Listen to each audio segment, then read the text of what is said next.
Hey, Yo, hey, yo, yo. hey. I love that music. I always love that music. How we doing? Dan, can you hear us?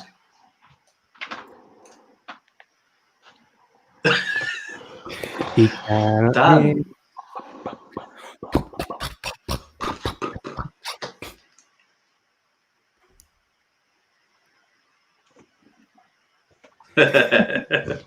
You right, guys?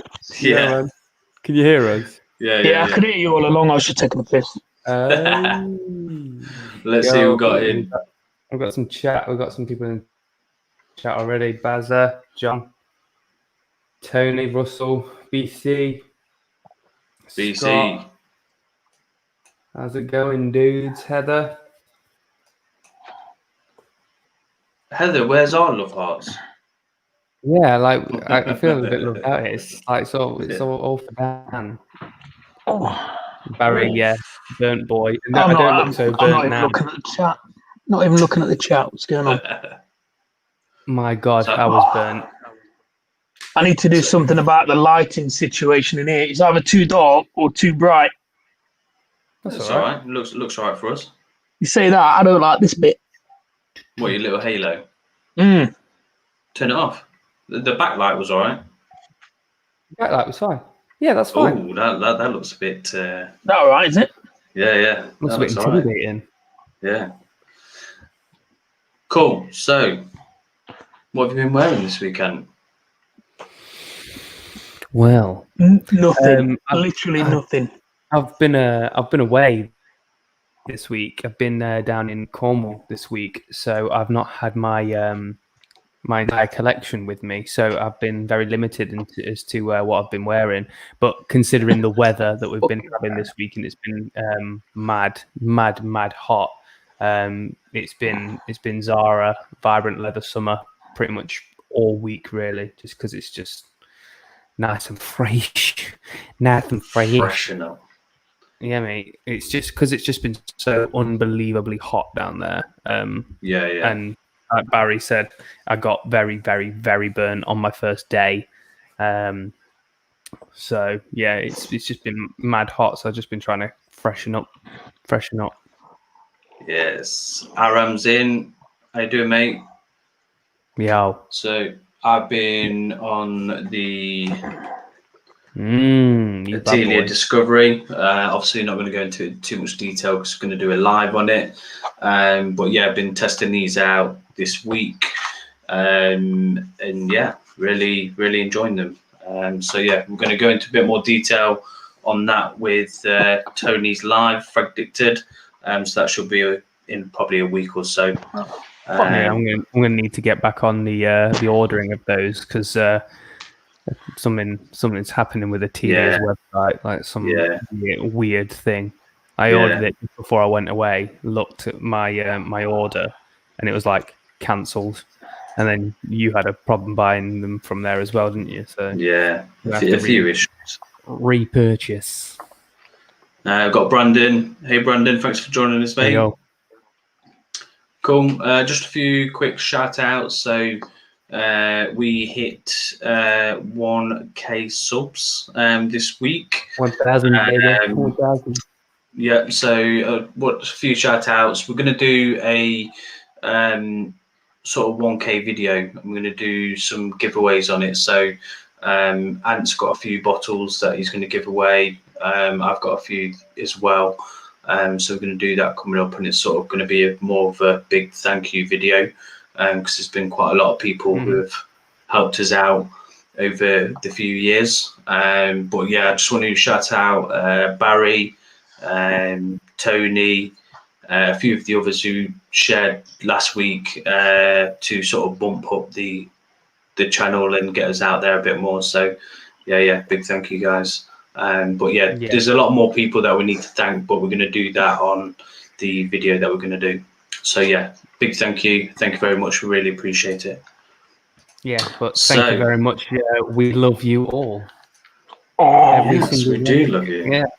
But so Heather's supposed to be sleeping, Dan, but she's come on just for you. You're keeping Heather up, Dan. She'll sleep better now, won't she?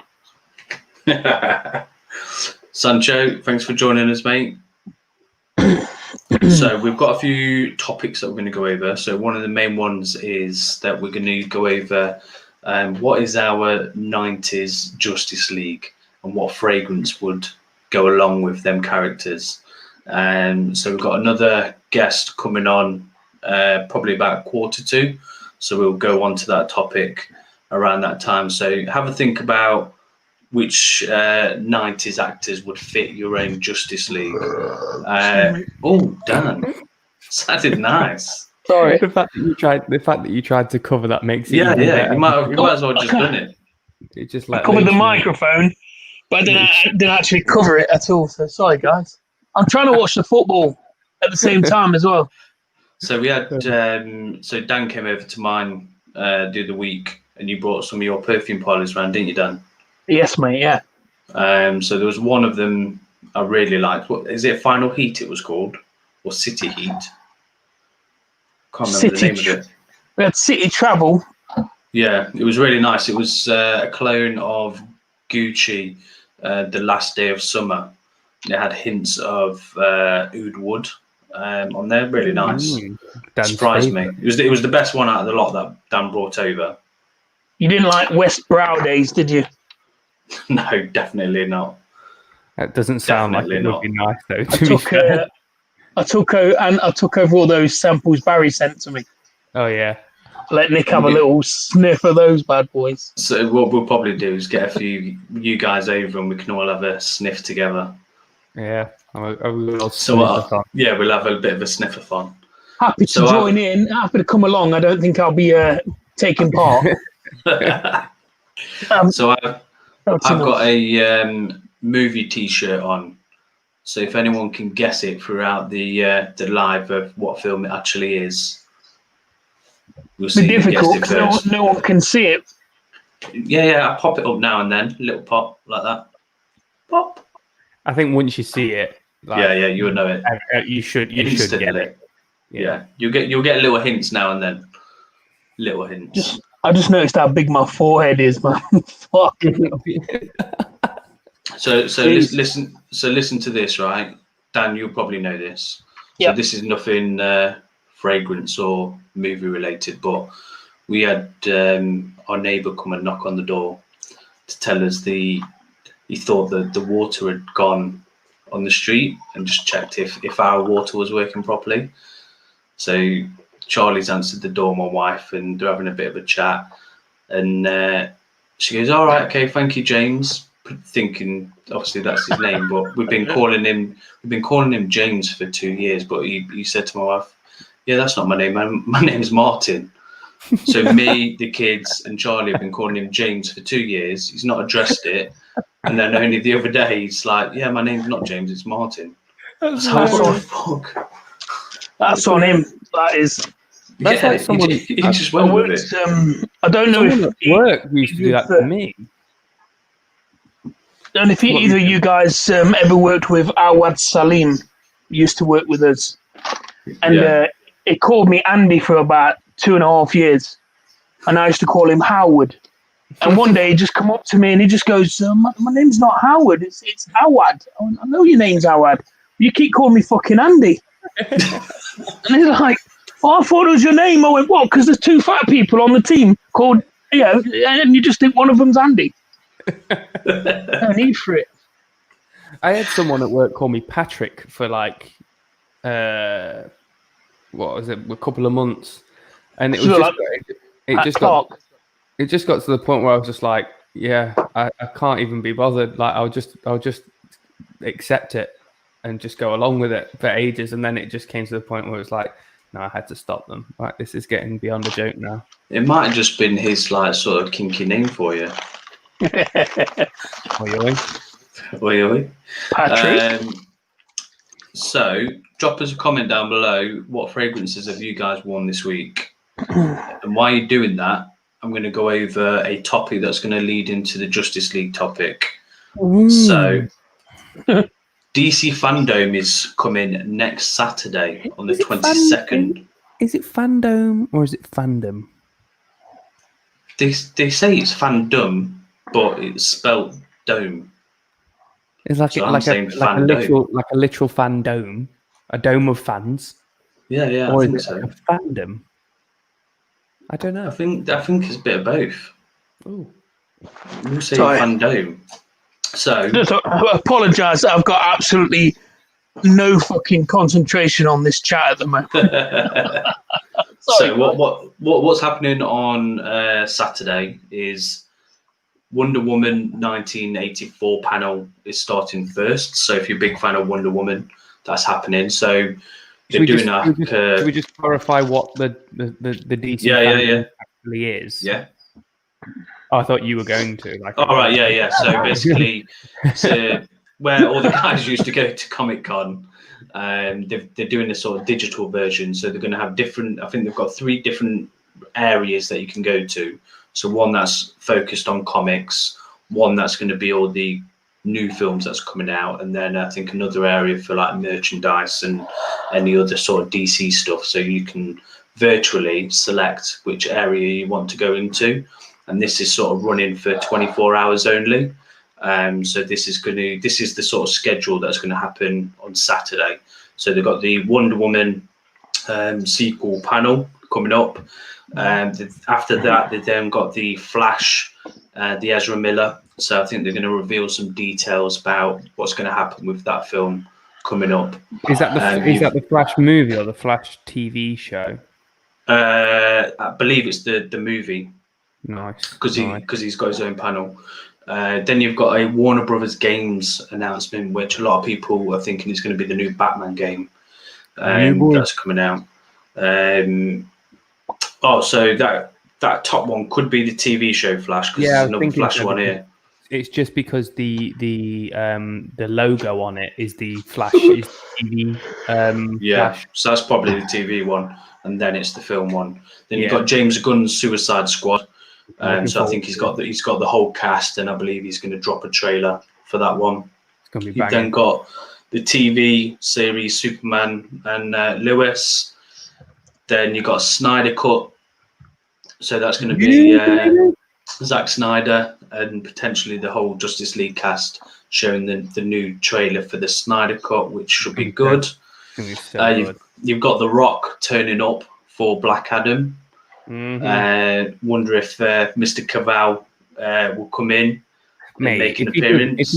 If he doesn't, I'll be super, super disappointed. I know you're probably going to get the likes of Shazam showing up in there, but if Superman doesn't show up in that, I'm going to be so disappointed. He's going to turn up. He'll turn up in his vest. You've then got Superman Man of Tomorrow. It's a world premiere, so you can watch the new film of that animation. You've then got Shazam. So I think they're discussing the sequel for Shazam. And then the last 2 things you've got is there's a game coming out called Suicide Squad Kills the Justice League, which should be freaking awesome. That should be good. And then the last one will be Robert Pattinson's The Batman, and I believe that they're going to be showing a teaser for that. And Pattinson and Matt Reeves and everyone's going to be turning up for that one. I mean, save the best for last. Fucking hell. Yeah, so that should be good. I'm so amped for Batman, for Pattinson's Batman. Like my body is ready. Let's have a look at these comments. So Barry's been on the Aloha Blanche. Is that the Edition Blanc? Is that the lemon one? It's the one with the gold bottle. Yeah. Note in it. Bit Profondo. Acquisition Profondo. Oh, Barry, is that the Arm off? Yeah, that I was thinking of purchasing that. Really like it. Yeah, I really like it. And Versace Eau Fresh. Very nice. They're fresh. Oh, Tom Ford Vanille Fatale. I've tried that. It's really, the opening's really, really nice, but the dry down is like granny pants. Who's playing, Dan? United against Sevilla. Oh, Sevilla. Hey, Jackie. Thanks for joining us. So, Russell, Hebden, Happy Rouge, Wild Waters, Sombra. Oh, Man in the Mirror. So it's a bit of Pocket Sense going on. There's a bit of Rosa Salas in there as well. Yeah, I really like the Man in the Mirror. Russell, is that Reflection Man. is that the reformulated Wild Waters, or is that the original one that they did? Because I've got that, and it's their interpretation of Sauvage. Yeah. It's really nice. It smells like Sauvage, but you get it. But with, I saw that Vittora's reformulated it, made it a bit stronger. So Tony's going a bit of Le Mans. Le Mal, Le Parfum. John's going, Man in the Mirror, damn, it's good. Yeah, it's definitely good. So good. Jackie, really excited about the new Batman game. Yeah, it should be awesome. It better be good. So is Mr. Baza. Yeah, they did. I think they did do the latest Spider-Man game, didn't they? Ant? You had that game? Yeah, man. Yeah. Who else we got in?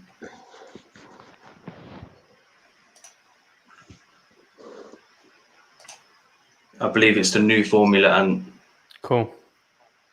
Is it any different to? I suppose if you've not tried the original, you won't really know. Bit of a silly question. Cool. So, have any of you guys watched any films this week? Yes. I watched one last night. So I've been away, so I've not had a chance to watch anything. But I feel like I'm gonna get a stone in for this.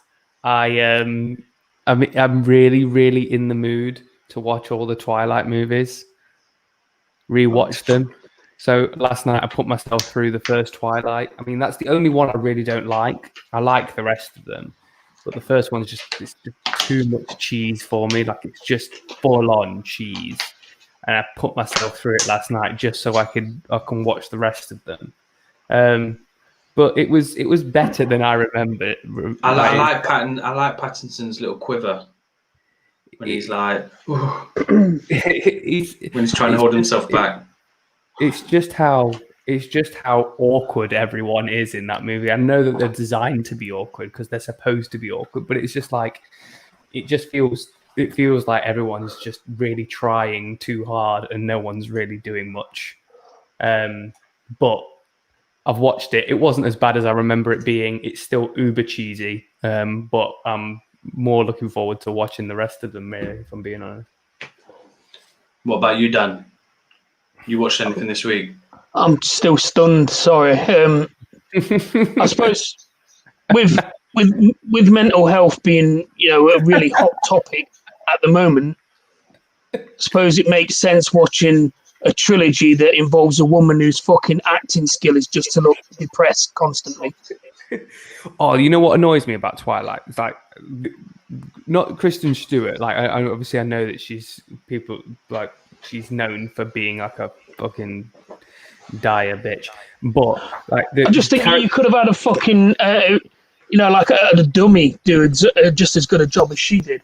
The character that she plays, Bella Swan, is the most annoying character I have come across in a movie, trilogy, saga, or whatever, because she's just the most whiny, indecisive, boring bastard. We've got a guest in the lounge. Who are you describing? Voice guest.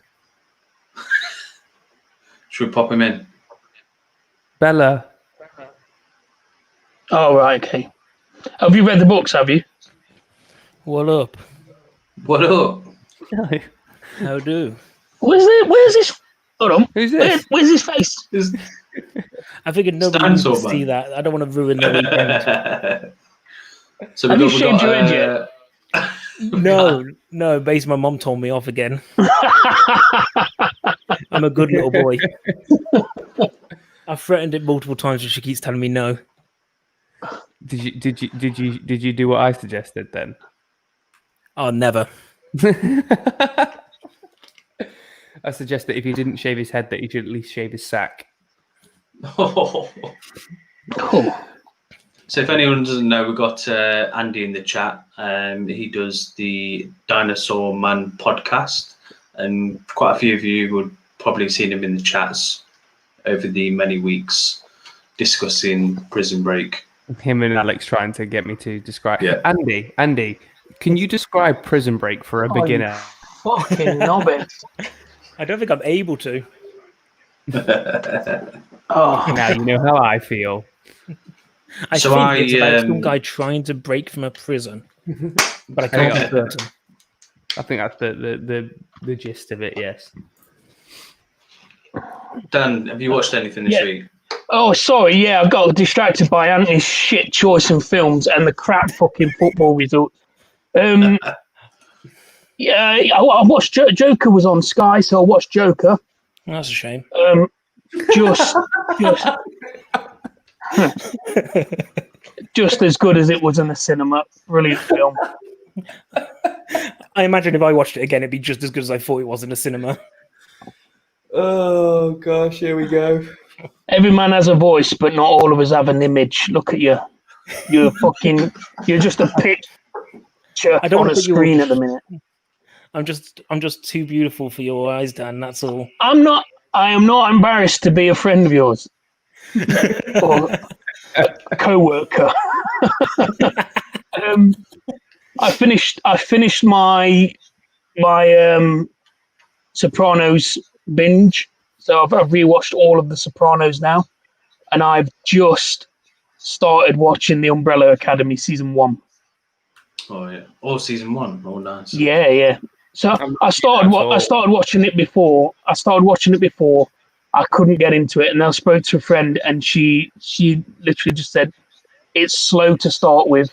It gets better, and it has. Yeah. Maybe from about from around about episode 4, episode 5, it's really hit the ground running, and the characters have all got personality now, and I'm really enjoying it.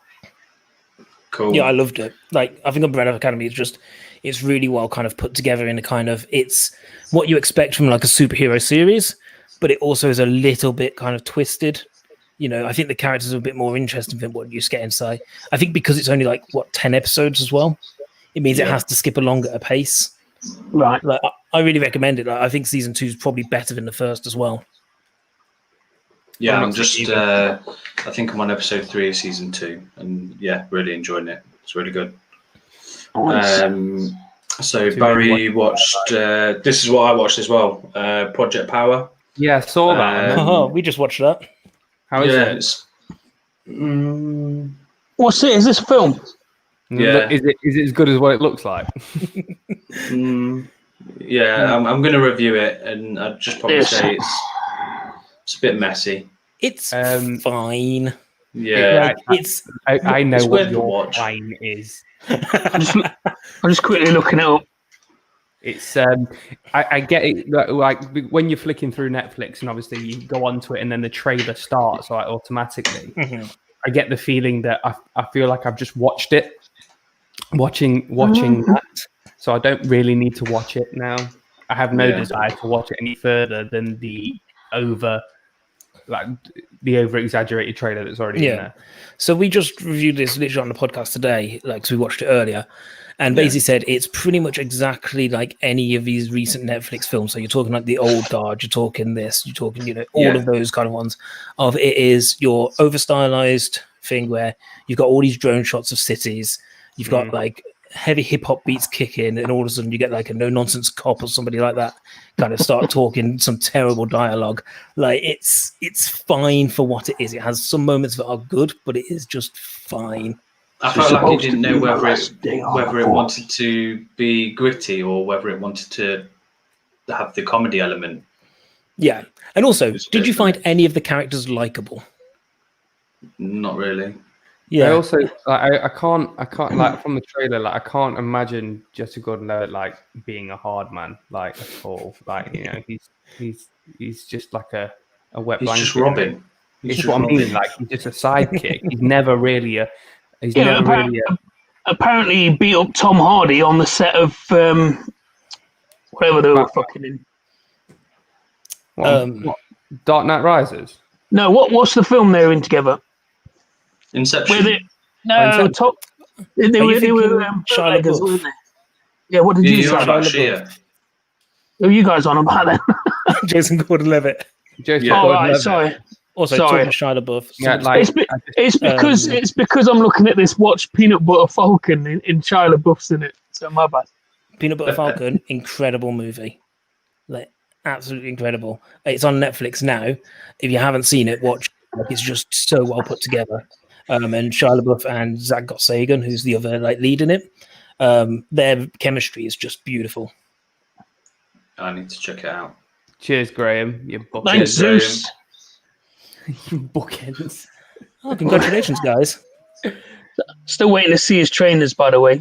Get those sneakers up. Heather watched Cursed.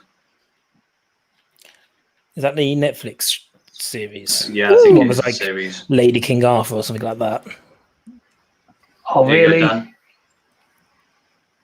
What do you think, Graham. Sopranos? Graham, you already know it's for me. It probably still is the greatest TV program ever made. It's amazing, and it's really stood the test of time as well. Yeah, so Russell thinks the same as well. Mm. The old guard. Watched Warrior Nun. I started watching Warrior Nun and then I fell asleep.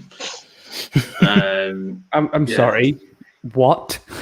Yeah. Warrior I'm Nun? sure. I think Ravi brought this up the other week and I was like, what the hell is this? And then I saw it on Netflix. So Warrior Nun. it was one I just had on the background and it just made me drift off. So, It's another one of those that I've seen and just gone, if I ever run out of TV, I'll probably get to it. But I've just started watching the Titan games. I would tell because I brought this up on the podcast like 6 times. Like, have you seen it? It's great. It's basically No. World's Strongest Man, but hosted by Dwayne Johnson. Oh, I know what you mean now. And Yeah, every yeah, single yeah. person on there, like everything they do, I just go, I don't think I could do like a fifth of what you're able to do right now. But you're there going like that. It's like drop something, you go. Like, I'm tired. Listen, this is an American program, right? And Yeah. sorry to the American guys that are in here, I do respect you all, but your game show contestants are too OTT for me. And I think the best version of. You ever seen Takeshi's Castle? Love Yeah. it.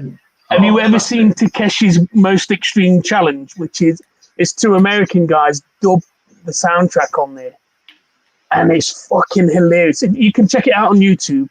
And 2 American guys have literally dubbed the soundtrack to Takeshi's Castle, and it's just complete piss take of how Americans are on like game shows like that. It's so funny. It's their 15 minutes of fame, Dan. They're just getting it in. I just can't deal with it. Jackie, am I going to read the new Twilight novel? It's the same answer to have I read any of the other Twilight novels, and the answer is no. He needs to learn to read first. Yeah, I need to get past my Roger Red Hat and Billy Blue Ball first. Put those novels down. I Blue Ball. know that the new novel's out, and that's one of the reasons why it kind of like prompted me to kind of rewatch them, because I know this new novel is just from Edward's point of view, whereas the rest are from Bitch Face Bella's point of view. But yeah, so that's kind of like give me Bitch Face Bella. Bitch Face Bella. The Rain, not heard of that series.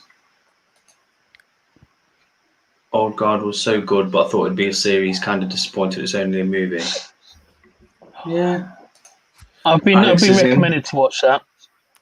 I'll get round to watching that eventually. I just didn't like it. Like, I thought it was just derivative. Big so we got I've come here just to be really negative about films, by the way, guys. Like, soon I might talk slay about one that I every love. single film. You're also using words that are like far too old for us. Derivative.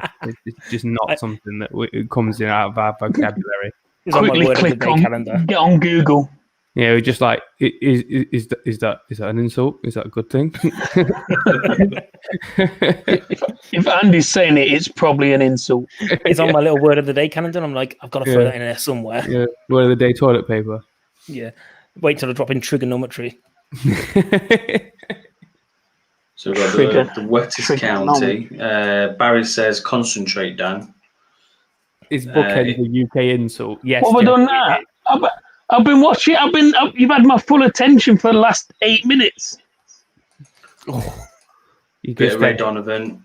Alex says, shut up about the Titan games. He's put every fucking day with this guy. It genuinely.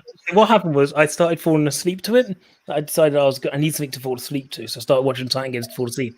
And now I just stay up to watch it. There's no point me putting it on to fall asleep, so I just watch it all the time.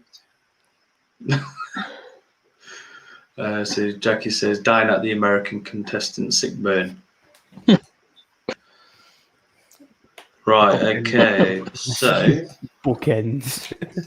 What's that? Roger Blue Balls, is that X-rated? Billy Blue Ball, Roger Red Hat. I mean, they're both could be X-rated, I guess. In it, Peter Purple Helmet. Match the background. Oh, I love Roger Red Hat and Billy Blue Ball. It was a simpler time. I have no idea what you're talking about. Are you kidding? Like in reception, like in I know, like Biff, Chip, and Kipper. Yeah, Biff, Chip, and Kipper was something, but like in year one, like the books that like they gave you to learn to read was Roger Red Hat and Billy Blue Ball. Did you never have that? No, they advanced me. I was too smart. Of course you were. You were using words like derivative and shit like that. I went straight to reading the encyclopedia.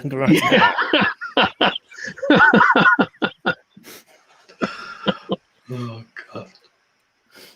Right, so shall we crack on with the Justice League of the 90s? Yes. Yes. Right, what I'll do. It's going to be so much fun. Has Andy done one? I've done one. Yeah, Andy's done one. Yeah. Nice. So what I'll do, I'll go through mine because we've got them sort of in order so then it don't get too messy. So then, let me know what you think. So I'll start with my Aquaman. So my Aquaman would be Mr. Pitt. Get the fuck out. Oh, yes. Look What are you at that. talking about? Look at that hair. Look at that. Mr. Pitt. And, Did you just see the hair and go, that's him? That's it. Yeah, that was it. I thought, come on, he'll be a sexy wet fish. So the fragrance Mr. Pitt can have is a bit of Atlantique. Aquapore home. Very, very. Oh yeah. Very apt. Yeah, not a fishy smell. Brad's got to smell good, hasn't he? So Imagine there's nothing fishy about Brad. Exactly. Batman, my Batman. I thought I'd go for this guy, Mr. Garcia, Andy Garcia. Andy Garcia. I genuinely thought that was Gary Neville for a second. Andy Garcia for Batman's a good shout, Nick. Yeah. I thought back in the day he was a bit of a proper he was up Playboy there. style. Yeah. I like it. I thought I'd go for a bit of Tuscan leather, so he's Bruce, that sexy raspberry leather smell can come through the rubber when he's playing Batman. Smelling like a dirty old wallet. Yeah, sure, why not? I like that choice. I think you've gone more for Bruce Wayne than Batman on that. I don't know. I think he could get away with Batman. I think Andy Garcia can be pretty scary if he wanted to. I didn't even think about Andy Garcia. It was a great show. Yeah. I think he'd be good. Same as Keaton. You wouldn't think he'd be good in the Batsuit if you were just looking at Keaton. I think he'd be good. Cyborg, I've gone for Mr. Snipes. Oh, see, I had to go Nick, for Snipes. I was so. You know what? I told you last week what I was going to choose for Cyborg, but I was so close to getting Snipes in there. Mm-hmm. I think Snipes is a bit old though. No, we're talking 90s, though. 90s. Yeah. Even then, like he was what? His 40s, late 30s. Yeah, but he did Demolition Man in the 90s, and he looked cool. Yeah, he looked badass. He did look badass in that. I love that film. Yeah. So and I'd go for a bit of Fahrenheit. This one, interesting. just because it's got that petrol. Is it? The petroleum note in there. Thought I'd go for Mr. Good Old Snipes. Simon Phoenix. Flash, I've gone for Estevez. Emilio Estevez. Again, he was down on my list, Nick. He was down on my list. Was he? Yeah, Was he on there? Imagine. Nick Can you knows it imagine took him Emilio ages. Estevez, the Flash.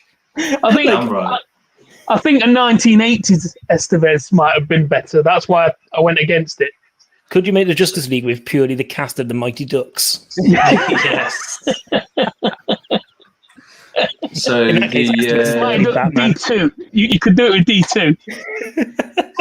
so the fragrance I've gone with this one is By the Fireplace, because he's just going to be running and burning like a mofo. Yeah. Hold on a minute. Smoking. Fucking Barry's called out Al Pacino for Batman. Oh, Barry, sort it out, mate. You'd be the smallest Batman ever. You're about 4'9", Batman. Batman with the bat stilts. It's like, where? Okay. So my Green Lantern, I've gone for a different one. So I've gone for John Stewart and gone for Michael J. White.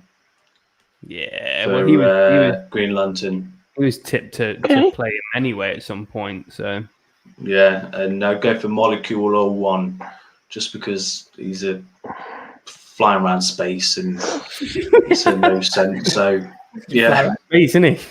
yeah. Right, this next one's you'd be like, what the fuck? But listen to what I think. Okay. Amazing. Brendan Fraser. Brendan Superman. Fraser is Superman. Go Do it, on. Damn right. The 90s was Fraser's decade. Give him all of the roles. Right. He would be an absolute. Is it too late to change Listen, all my picks to listen. Brendan Fraser? Think of him as a dorky Clark Kent. Brendan And he Fraser in would all be roles. Mate, insane. I genuinely love it. Like, Brendan Fraser was great. Like, he's Brendan Fraser genuinely would great. be wicked as Wonder Woman. Like, Brendan Fraser would still be, like, really in the public consciousness if he didn't have to, like, take that weird... Like, he had to walk away from the movie industry, didn't he? Because he basically got assaulted. Like, Brendan Fraser is great. Like, the Mummy movies are wholly underrated. He was good in Crash as a serious actor. Yeah, he was decent. So, the fragrance had to go with, obviously, the Superman version of Jean-Paul Gaultier's All Fresh. And then my last one, Wonder Woman, Catherine Zeta-Jones. Oh, Nice. Definitely. Nice. And that, I had to go with Alien, just because it's too fucking seductive. And it's just yes. So Zeta Jones, I thought she would be a good 90s Wonder Woman. Nice. So yeah, that's my 90s Justice League. Sancho's put as well. Like, apparently, Fraser was considered for Superman, according to Sancho. he was. Oh, was it? Yes. Wow. Yeah, Was that yeah. Brandon Routh times? I think it was Ralph. Yeah, Ralph. Who also Ralph. Brandon Routh was a good Superman with a terrible script. Brandon, Yes. yeah, I enjoy Brandon Routh as Superman. I think the thing with me with Brandon Ralph is it was more. He looked more like Christopher Reeve than anything. Yeah. Yeah, he really did look like Christopher Reeve, didn't he? But it was supposed to be the follow-on from Reeves, though, wasn't it? Yeah, That he's yeah. Come back. Fucking Barry's taking the piss now. What's he saying? John Malkovich was Superman. Now that would be something I'd want to see. Definitely. Virus the virus. Oh, dear. Definitely. Right, so Dan, do you want to start? Name the character first, and then I can pop it on the screen. Who you want to go Let's see. Oh, let's I'll start with the Flash. for? Okay, one sec. Boom, guys. Yeah. Leonardo DiCaprio. What an actor. But mid-90s, how young was he as well? And I just think he'd play a nerd really well, so I thought it would be a great choice. And I went with Acqua di Gio because it's a really light fragrance, and I just partnered a really light fragrance with someone moving at the fucking speed that he moves. Can't argue with the reasoning. Yeah. Let's go with my choice for Cyborg next. Okay. Oh, see? He's already got it. He already looks the Go on, part. Dolph. Hold on. This is another case of you just Googled a picture and gone, he looks like a cyborg. Sure, that was... No. I said to him when Nick first mentioned the category to me last week, I literally just sent him a message and went, Dolph Lundgren from Universal Soldier. He just looks, yeah, you're right. It looks like a fucking cyborg. I just think it looked brilliant. Right. Strange, my pick for cyborg is RoboCop. I just love the fact that you've given him Brute as his. I'm giving him Brute because it just don't fucking matter, does it? To be fair, that's the smell of my dad in the 90s. And he was a bit of a cyborg. Anyway, next. Let's keep on the fun games. Aquaman. Imagine a fish. You like this one? Here we go. Mel. Who else was expecting Costner and Waterworld to appear? Go on, Mel. Aquaman. Yeah. I just thought Mel Gibson from the 80s. Oh, I was just picturing him, what he was in the 90s, sorry. I was thinking about what he was in, and I was thinking Braveheart. And as soon as I thought of Braveheart, I saw him with the sword as William Wallace, and then I just thought the trident, the sword, pocket. Mel Gibson can be Aquaman. Yes, Aquaman riding through the Scottish valleys with a trident, To be screaming fair, freedom in the worst Scottish accent you've ever heard. Aquaman is a known racist to people on the land, so There you do go. better to play him. Fucking nailed it. I love Mel. Good old Mel. And then Hugo Boss bottled. Nice fragrance. Because it's a So boss. it's a strong fragrance, and he'll need it to take away the scent of all the fish. Let's go with Green Lantern next, mate. Okay. Ethan Hawke. Oh, that's a good cast. Nice. Yeah, I'll do it. It was the last character that I had to choose, and I just thought, who could play the Green Lantern? He's one of the worst characters that we've seen on film so far. And I just thought I'd bring an actor in that could really, really play the part. I think Ethan Hawke's a fantastic actor. Really do. I think he needs more films over the next decade as he's getting older as well. What I chose as a fragrance for this one was Colour Me Green by Milton Lloyd. Now, this is a really, really cheap fragrance. I have seen it. I've never bought it, but I've seen it, and it literally is just fucking green. I thought it was Lantern Sausage. But it's got a nice fragrance. It's got like you know the good friend Bugger Me or Bergamo, as you like to call it. Bergamo. It's got lemon in there as well. It's Bugger Me. Right, next one. Let's do Wonder Woman next. Wonder Woman. Bang! Look at that. Bullock. Oh, Nice. yeah. I don't even know if I have to justify the reason why I would choose Sandra Bullock. But if you've watched Sandra Bullock in the 90s, you know why she belongs in this film. She was the 90s. Like, the 90s was her time. Wow, what a perfect picture to choose as well, Nick. Well done. Well done. I've gone with Alien for the exact same reason Nick went with Alien. I don't think I was thinking of Wonder Woman as a character. I'm more of a lover in this because Sandra Bullock is hot and Alien is the perfect scent. I love it. Cool. And Nick, if you can just send me this afterwards, please. Next one, we'll go with Superman. Super. Almost had this. Keanu Reeves. I was umming and ahhing about it because I didn't know whether or not I could really choose Keanu Reeves for Superman. But then I remembered The Matrix came out in '99, and You got you Point know, Break as well. Point Break was in the 90s, and yeah, Speed well, was- and Speed was the one I was thinking of, because I'd chosen Sandra Bullock. I thought, can I really go with Keanu Reeves? Is it? Yeah, he's okay in Speed. Well, would I see him as that handsome but also tough? Yeah. And then I remembered him in The Matrix, and it came out in '99, so why I chose it. And then I chose Chanel Allure Homme Sports, my favourite men's fragrance. And Superman is the Mac Daddy. So there you Damn go. right. And last but not least is my choice for Batman. I went with an older version of Batman, Okay.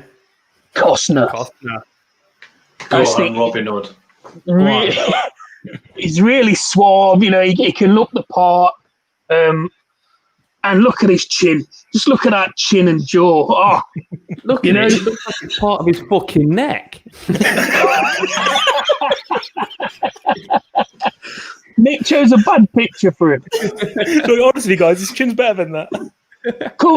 Cover his face up with your hand now. Cover his nose up and just look at his mouth. So weak. No one will know who that is. Got chin of butter. No one will He's got know a poor that chin. Bruce Wayne is Batman. It wouldn't even stick out of the mask. Who's Batman? It might be the weak-chinned guy over there.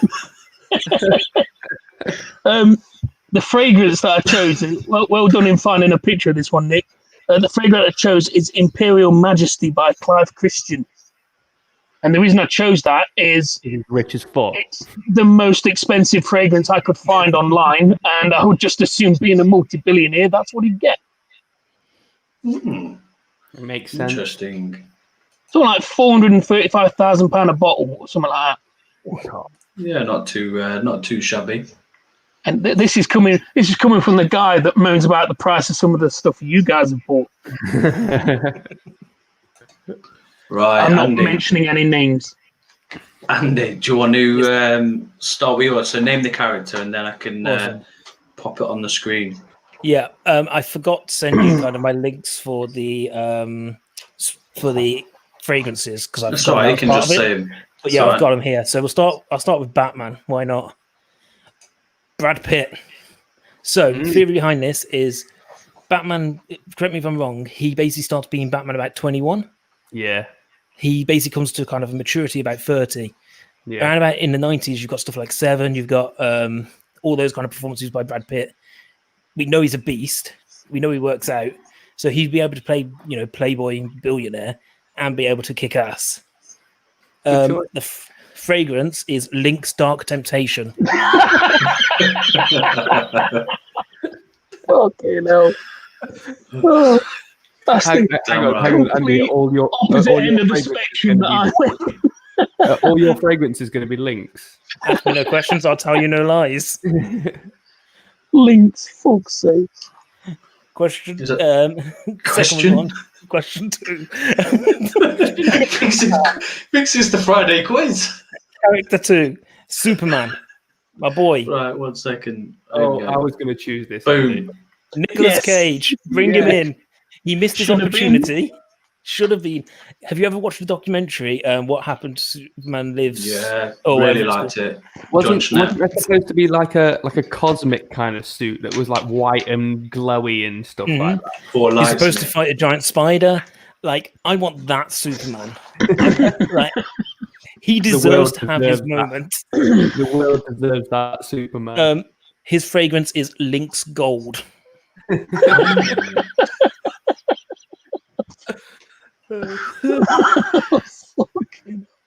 Next is Green Lantern. I think this is the most perfect one. Tom Cruise's Green Lantern. Like, as a Hal Jordan Green Lantern, the Tom Cruise of the 90s is perfect for it. Like, he's been rumored to be it like multiple times, and he looks like Hal Jordan. I think Army Hammer would suit Hal Jordan better. Well, Army Hammer wasn't around in the 90s. Yeah, and you get your say in a minute. And his fragrance is Lynx Africa because it's dependable. Oh, for fuck's sake. Next is the Flash. Oh, ready for this one, Dan? This one's great, by the way. Yes. Will Smith. Tell me, like, the Flash is fun, and who was more fun than the Fresh Prince of Bel-Air? Jazzy Jeff. Yeah, but he didn't have the pedigree that Will Smith had. Will Smith as the Flash is like perfect, and his is Lynx Excite. Oh God, I already know what fucking Aquaman's is gonna be. Well, Aquaman will do next then.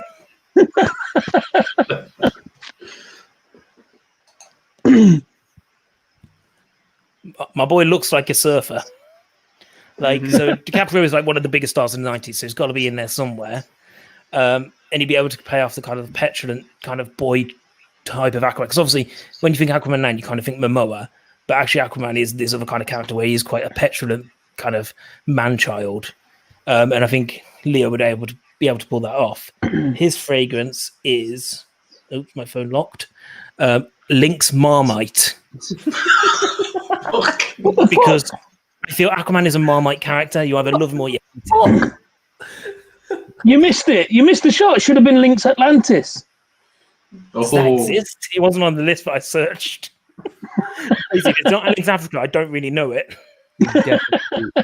Definitely there, Andy. Cyborg. It's a good shout. Jamie Foxx. Okay. So in the 90s, the Jamie Foxx show was going on. He was young enough to play Cyborg. Also, I did send Nick that basically Samuel L. Jackson should play his dad. He should play Silas Stone. And his fragrance is Lynx Ice Chill because it's cool. And then Wonder Woman.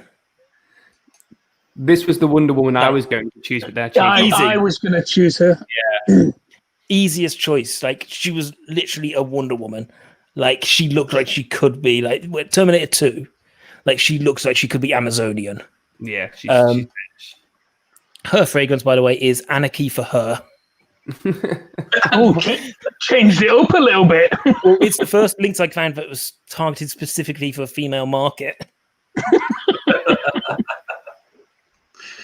Yeah, I had Linda Hamilton written down. Actually, I was going to have her, and then I thought I'll go for the looks. Yeah, I had it between two. I initially had Linda is mine, but then I changed my mind. I just thought if you're going 90s and you want to go for somebody who looks like they could fit that role easily, like just slot them straight in, then it's perfect. Yeah, definitely. Go on, Anne. So I'll go first. I'll start with the Flash first then. So for my Flash, I chose Tom Cruise simply because he's always running. In every movie he is in, he is always running. So I thought that goes well with him. And the fragrance for that one, because he's quite juvenile, because he's, as you go with Ultramale, it's quite playful. So I thought I'd go for that one. Batman. He's already popped up on this one, but not as Batman. Look at that. Tell me that couldn't be Bruce Wayne right there. He has the cold aspect of Bruce Wayne. And look at the chin. It's better than Costner's chin. Definitely better than Costner's. Better than Costner's chin. Costner had a chin. He had a chin in his early days. I chose two fragrances for Batman. One for Bruce Wayne and one for Batman.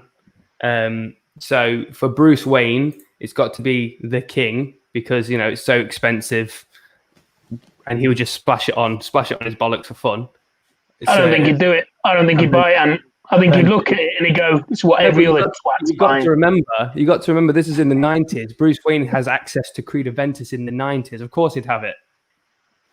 Also, he wouldn't buy it. Someone would buy it for him. And then as Batman, a bit of ombre leather, a bit of a leathery feel, similar to what Nick was saying more than anything. That fit really nicely in the Batmobile's glove box. Wonder Woman, Dan, the exact same choice as you. Went for Wow. this absolute babe, Sandra Bullock. So I was tossing and turning over. I bet you were. Tossing again. Linda Hamilton, and I landed on old Sandra here. And What landed on? And what? Is that how you made your selection? exactly how I made my selection. Oh God. The fragrance for this one was Chanel Chance, just because it smells sexy af. And Wonder Woman is, I know she's strong and sexy, and that lasts and it's sexy. Like Andy Hughes. Like Andy Hughes. It should be called Chanel Andy Hughes. Oh, Chanel I kind of took up the copyright. Cyborg. Gone for this bad boy. Wesley Snipes. I think, Nick, you chose Wesley for your cyborg, didn't you? Yeah. Right. Look at that picture, and I turn around to you say, "This is Teen Titan, 18-year-old cyborg." Do you believe it? I mean, Booyah! yeah, you can get him as a cyborg. Like, that's a 40-year-old man playing college football. Yeah. And what's your problem? What's your boggle? My boggle. I think the thing is, if Wesley Snipes came to you in the 90s and said, "I'm cyborg," you'd fucking accept that. Fair. And his fragrance, I chose Sauvage just because it's got a metallic-y vibe to it, and I thought metallic-y and cyborg go together. Andy, you took my Aquaman choice, so my Aquaman is this beautiful man here holding that swan. He is in love with the dog. A right good caress of that. I thought the same thing as you, Andy. I thought he could play a better, younger version of Aquaman than the kind of version that we used to. And also because Leo's super cool as well. Like, I mean, look at him. I mean, just look at him. He's cuddling a swan wrapped around his neck. And Aquaman was kind of like no one really wanted Aquaman. So if anyone could bring Aquaman alive in the 90s, it'd be this. Be a swan. It'd be this good-looking motherfucker caressing a swan. Did I also steal your choice for fragrance as well, by any chance? My choice of fragrance, cool water. It's Aquaman, right? So it just made sense. My lantern, I went with Jon Stewart lantern. And I thought it's Will Smith. He's everywhere at night, right? Did you watch Independence Day and went, there, that's it? That's it, yeah. It was like, that was exactly it. It was just like aliens, done. And then the fragrance I chose for this one was Alien Man, simply because he's going to be flying around with aliens, so it just made sense. And then my choice for Superman is an interesting one. So, are you ready? Are you ready for this? Oh, yes. Irish Superman. Look at that for Superman. I mean, look at the fact that he's got a pinky ring. Pierce Brosnan with a pinky ring. Superman. Look at that. So one of the discussions we had earlier when I was talking to Alex about these was Sean Connery as Lex Luthor. Just so you can hear him say Superman. Superman. Yeah, I mean, Pierce Brosnan as Superman would be cool, right? I mean, look at him. He's suave. You know he can do cheese, and Superman can be cheesy. Everyone loves Pierce Brosnan, apart from Dan, it looks like. And No. There's a reason behind my head in the hands at the minute, and it's I was gonna choose Brosnan as Superman, and I thought I can't fucking do it. And I was gonna have Keanu Reeves as Batman. We would have had almost the exact same. Exactly. I'm thinking, I could have done Brosnan there. And I went with the same thing. Lamal fresh. For you got to for Superman. He's got his own fucking fragrance. Then he's having it. But yeah, Brosnan as Superman, hands down. My Lex Luthor would have been Superman, sexy beast version Ben Kingsley. And he'd have had to have spoken to him in the same way. Like, no. That's the version. That's my Lex Luthor. I was going to choose Swayze for Aquaman, where he's in Point Break. Gosh, yes. I thought that, but again, I just thought he's a bit too old. Yeah. That's why I went with Mel Gibson instead.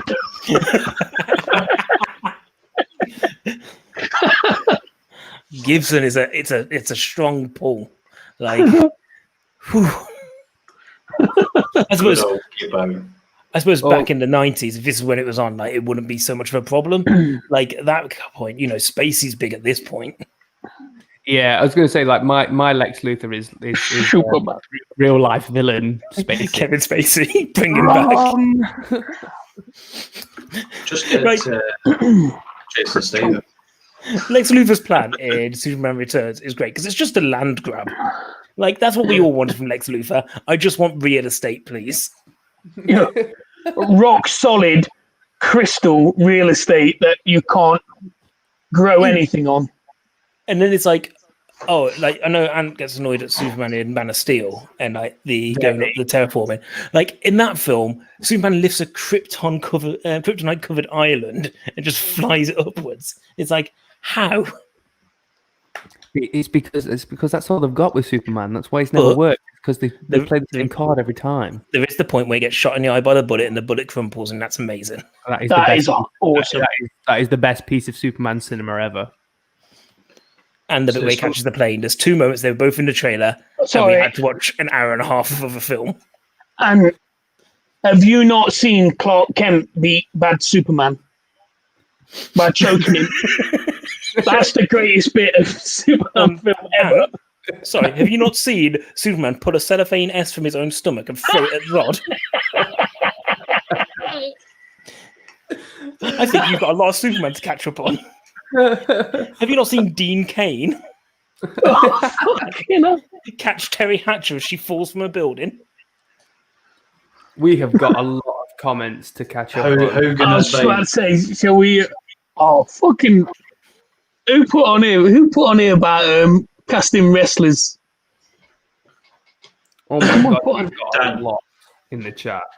Here's my tea. What film is it?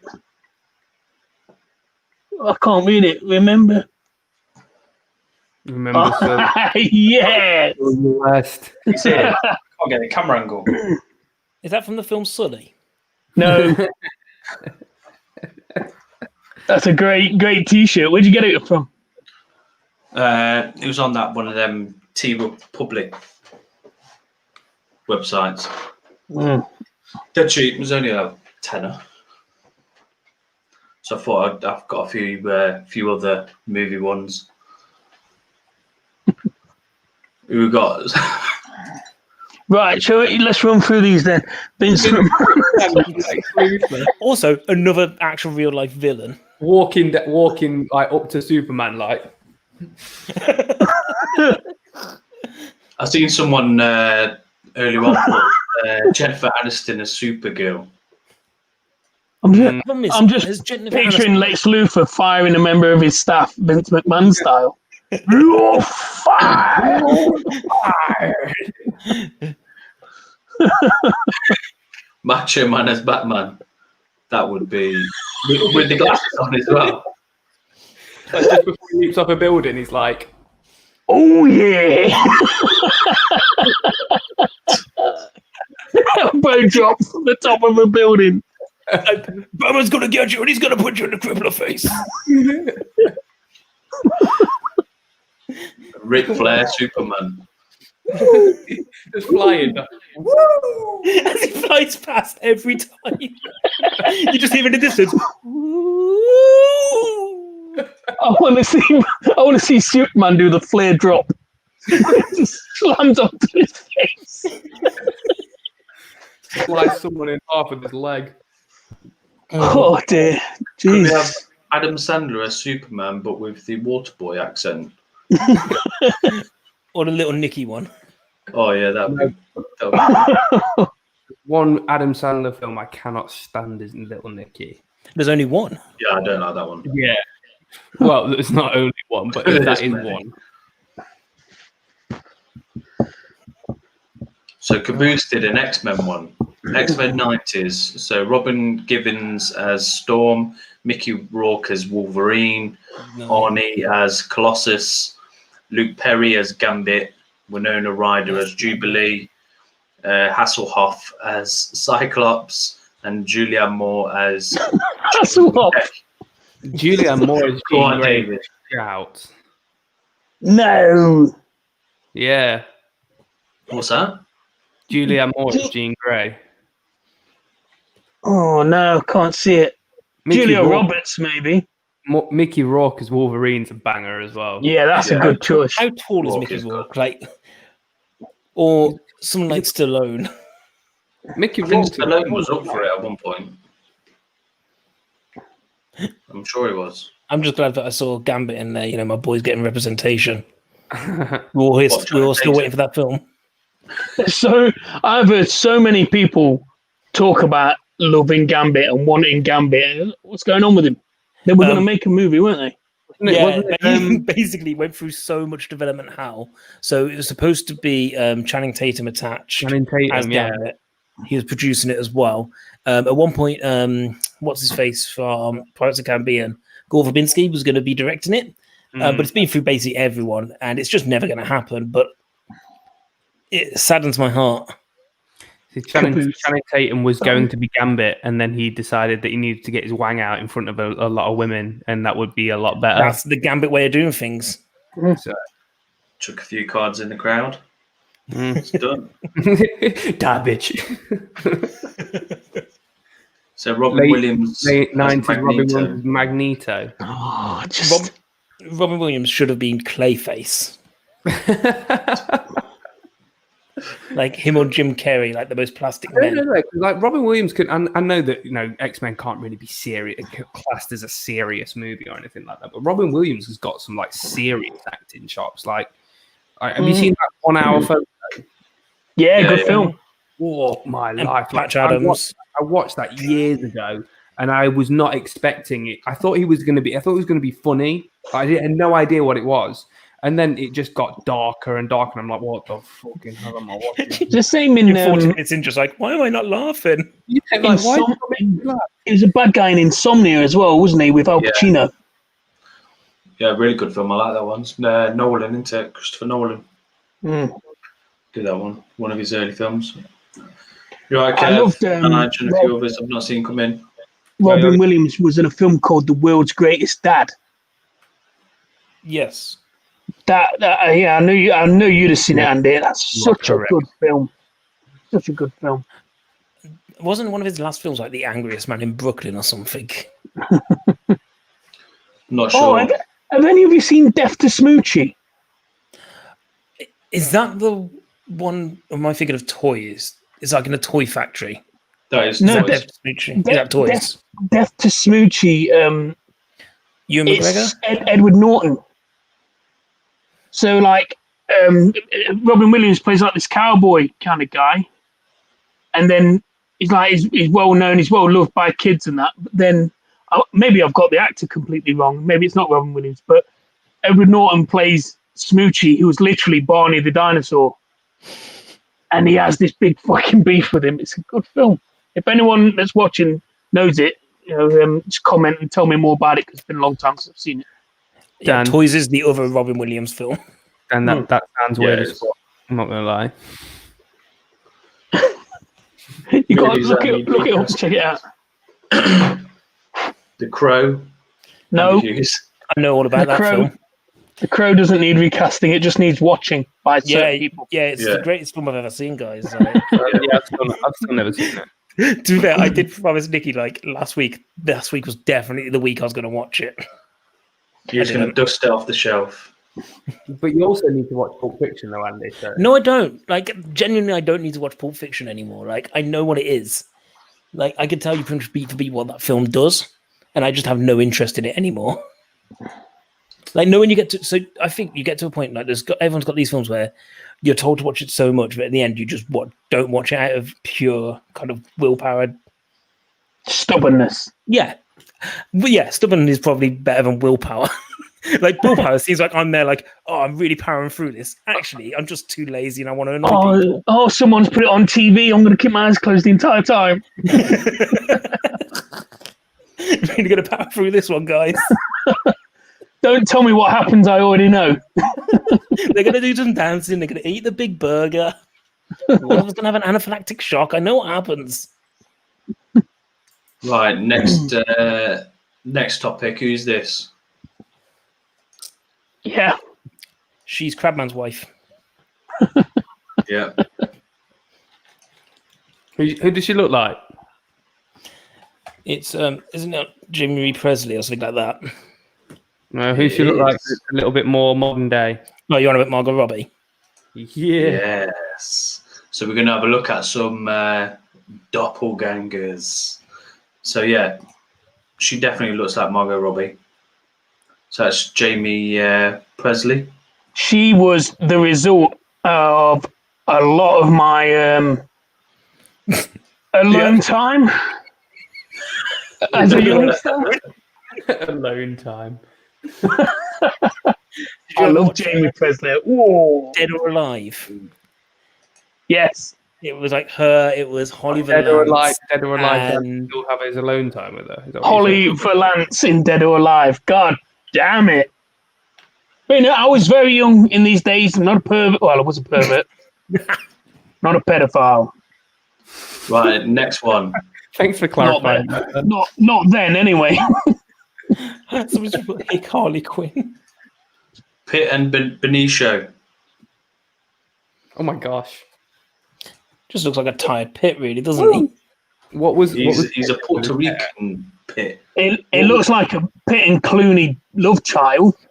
What was Brad He Pitt definitely doing? looks like Pitt. Definitely looks like Pitt. Just with black hair. I think it helps they have the same beard in that picture as well, though. No, Yeah. no, if you look at other pictures, they do look very very similar. I think similar eyes. I think What is with Pitt Barnett there though? Like, what is going on? this one is definite. Yes. Yes. Same person. Tom Hardy. Logan Marshall Green. So, did you see Upgrade? Yeah, Yes. I love it. Amazing film. And every time the trailer comes on Netflix, 'cause it keeps popping up at the moment, I keep having to double take and thinking it is Tom Hardy.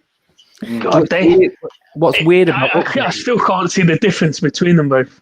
What's weird about Upgrade is that it's basically a better version of Venom, which is weird because it's Logan Marshall Yeah. Green in Upgrade and Tom Hardy in Venom. So it's kind of like they both did the same movie, and they both look fucking identical to each other as well. And Tom Hardy did the worst version. Yes. When I first saw Logan was in Prometheus, and I thought it was actually Tom Hardy. When I was watching it, I was like, "Is that Tom Hardy?" He looks that much like Mad it. how much they look like each other. Right, these two. Always the case. These two look very much the same. I watched an episode of Black Mirror with oh my god, I forgot her name. Oh, on the right. Bryce Dallas Howard. Huh? Bryce Dallas Howard. That's the Yeah. one. A Black Mirror episode about like how life is controlled by social media likes and stuff like that. It was really good. Yeah. It was like the first one of that batch, wasn't it? Was that the same one that had the San Junipero episode in it about the people who kind of they put themselves into like a virtual world and they kind of meet and kind of go to like clubs in these virtual worlds. Like it's probably one of the better episodes of Black Mirror because I find it very hit and miss. I think sometimes the episodes are really good and other times they're just kind of middling. Oh, my boy, my absolute boy, Which Jeffrey one? Dean Morgan. Jeffrey Dean. Jeffrey What Dean. a babe! These two look very similar, I think. Absolutely, Jeffrey Dean Morgan in everything. Mr. Wayne. Like he was Mr. Wayne, the comedian. He was Great. John Winchester. Negan. Yeah, they everything. definitely look similar. Negan. This one. So Natalie Portman when she was younger, and the girl from Stranger Things. I think that's probably one of the least likely of each other. I think if you found a younger version of Portman, if you think Leon, it'd probably look even more like her. This one is really close. I remember watching, I said to Anna earlier, I watched the trailer and I thought it was actually this person. Kristen Stewart, like you don't see Kristen Stewart a lot with blonde hair. You just don't see her with blonde hair a lot. Or with almost a smile on her face. She attempts and then it's like, nah, fuck it. You're not getting a smile. Leave Kristen alone. She's fine. Like, the thing is, like, we talk about this a lot, but like, she got trapped under that whole Twilight era stuff. Like, people, her and Patterson both got this kind of tarred with this brush of they are the Twilight kids now. And actually, Stewart's been kind of knocking out of the park fairly recently. She had a couple of, like, she did, what was it, Charlie's Angels last year, which wasn't great. But apart from that, she's been doing pretty decent stuff. And they've both gone on to do things like that are interesting. Like, they're picking their projects right. Like, you look at stuff like Patterson's doing stuff like Lighthouse and things like that. Like, they're doing stuff. Batman. He's Batman, for fuck's sake. Like, he's Batman. Like, you don't get to be Batman. So was Val Kilmer. I don't see a similarity here at all. No. Don't see it. You're not? They got a similar beauty mark. Who's the one on the left? Cindy Crawford. Cindy Crawford. Really? Too old there. I see the similarity there. What? They've got similar hair, similar tan? Facial, like the face is kind of like the same, like a similar face, like a structure. Eyes are pretty much the same. Nose That to me just looks like two people in a similar pose, not two people that look the same. Well, but this one's funny. That's brilliant. I said to Anna, I saw DiCaprio was on some like Japan tour, and they kept asking him to do his Nicholson impression, and he does this really good with the eyebrows. I love that photo of Nicholson. He's really contorted his face there, hasn't he? Like, he's really got his eyes. How'd you do that? DiCaprio can do everything. That's when he saw Margot Robbie walk out with no clothes on. His eyes might have been the other way. Might have been the opposite end of the spectrum. Eyebrows might have been the top of his head. Caboose mentioned one of my favorite memes at the minute is got DiCaprio in it. It's him from Django Unchained, where I don't know if you've seen it. Yeah. Okay, me and Neil keep sending them back and forth. Just one of my absolute favorite memes. I don't know if you can see it from this one, but it's like Luke Skywalker. It says, "Leia is my sister. Did you know about that when she kissed me?"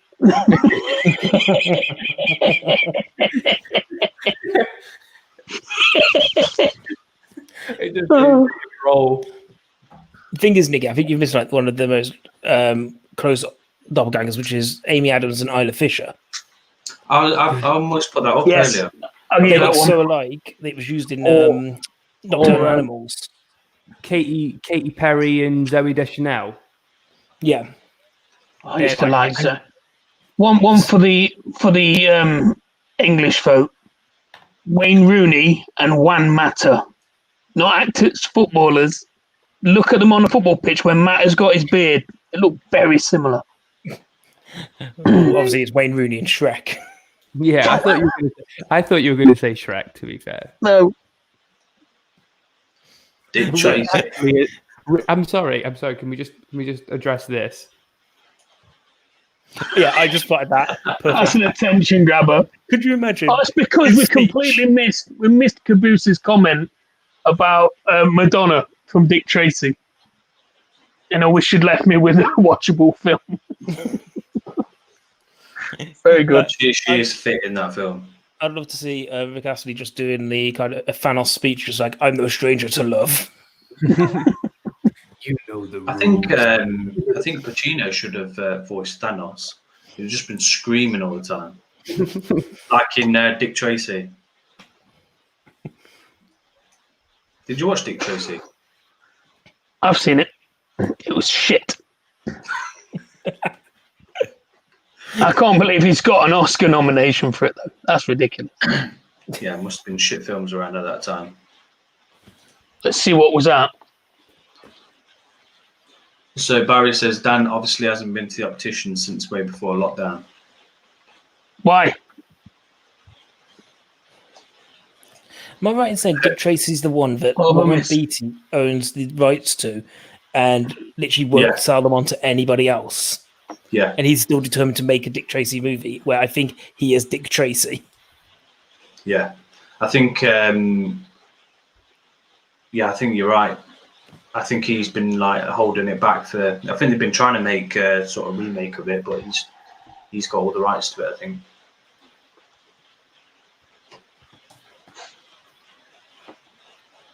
Home and Away, Kylie Minogue as Captain Marvel. What'd you say? Bit young. What about Street Fighter, Kylie Minogue? Cammy. Street Fighter, what a great film. If One you of the want- greatest speeches of all time in Street Fighter. Van Damme's speech. It's like, these people want you to go home, but we won't go home. I forgot what he says. He says something, doesn't he? He's like, "You lost your boss." And everyone's like, "Yeah." Like, what the fuck? That's his issue. He's just like, these people are saying we're in the wrong, but we're not in the wrong. Yeah. I think I've said this a few times, and I might have said it on this channel before. The best line from that entire film is Zangief when the truck's rolling towards them all. Quick, change the channel. Yeah. No. The best line in that entire film is Bison when she's like, "You killed my family." He's like, "To me, it was Tuesday." Yeah, I hear that under here. Like, The day the bison came into your village, it was a day you'll never forget. To me, it was Tuesday. like just cold. Like, he was great, Raul Jr. Like, incredible. And they had the worst Ryu and Kevin. Kevin. It was Kevin from Kevin and That's why it Free. was so bad. That's right, a parody version of Street Fighter. Bison's taking about. He's like, it's so unfair. I remember being pissed when I watched Street Fighter and saw them two. I was like, what the fuck? Vega was alright. Yeah, Vega wasn't too bad. Sagat was a bit disappointing. Yeah. What's his name? The What the fuck? Brazilian guy. Blanca. Blanca. Terrible. Just a man painted green. Yeah, Delcina was flipping chained up, and he was like some doctor. Yeah, like I want to be awesome, and I wanted Blanca to not be like a budget version of Lou Ferrigno. But that was all you got. I think we could recast Street Fighter. I think we could recast Street Fighter right now. Am I right in saying Well, Van Damme was the Predator? Yeah, he was. Christ. He Yeah, he was. He was at some point. Yeah. And then he got fired onto Bloodsport. I'm just looking up Al Pacino's Oscar nomination for Dick Tracy.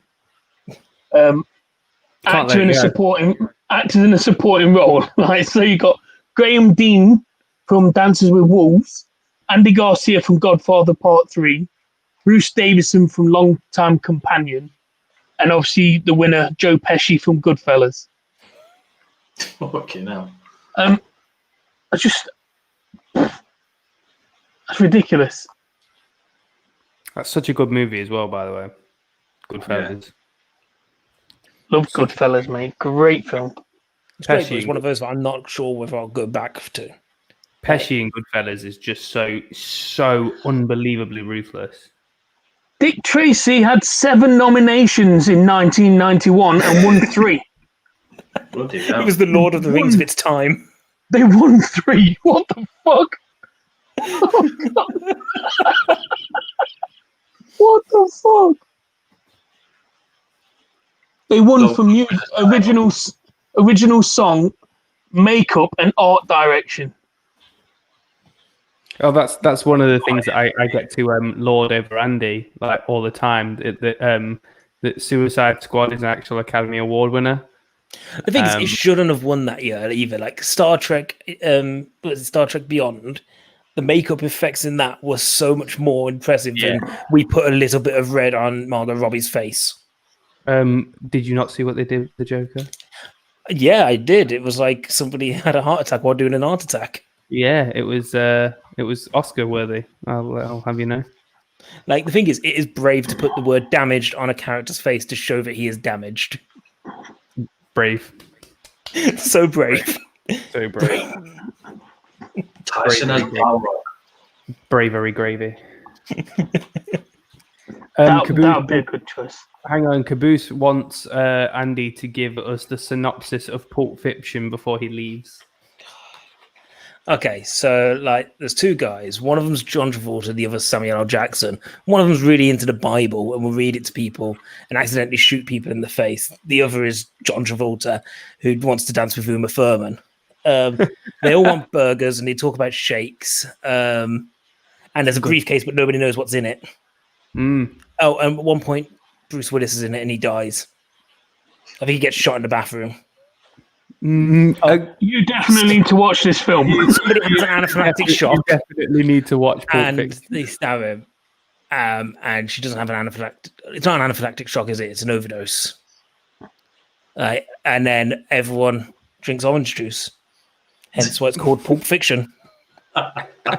No one drinks orange juice. That's why it's fiction. To say that I always said Tarantino was brave. To say that Bruce Willis was in this a little bit means that you definitely need to watch this movie. He's in it for some period of time, and I bet Michael Madsen's in it as well. He's in it for a long time. Yeah, Is Madsen in it? I don't think Madsen's in it, is he? At all? Michael Madsen. I imagine. I can't remember him being in it. No, he's not.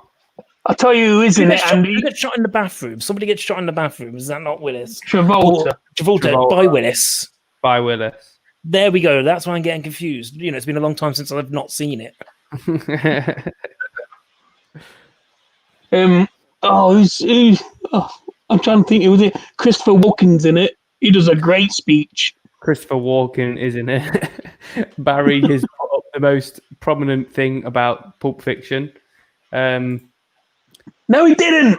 Bruce got He almost did. Marcellus Wallace got bummed. Marcellus Wallace did get bummed. Ving Rhames is a bad man in that movie. Yeah, these are the bits I missed out because I thought, we could just skim past that stuff. Andy, your new name's Dinosaur Man. That's fine. Who's JLW, by the way? I don't know JLW. Jackie, it was Reservoir Dogs, you think? Reservoir Dogs, yeah. I've seen that one. Banger. Like, I've seen most Tarantino's, but the thing about Pulp Fiction is I missed it, and then people kept telling me it was like this perfect movie, and then basically, because it's referenced so heavily in every sort of media, I just never got around to watch it because I was like, I know what happens. I'll catch up with it one day. Do you know what's really annoying about Tarantino? He's getting worse. Quentin Tarantino. Apart from the fact that he's getting worse, is that his own appearances in his own movies make me want to crawl inside myself.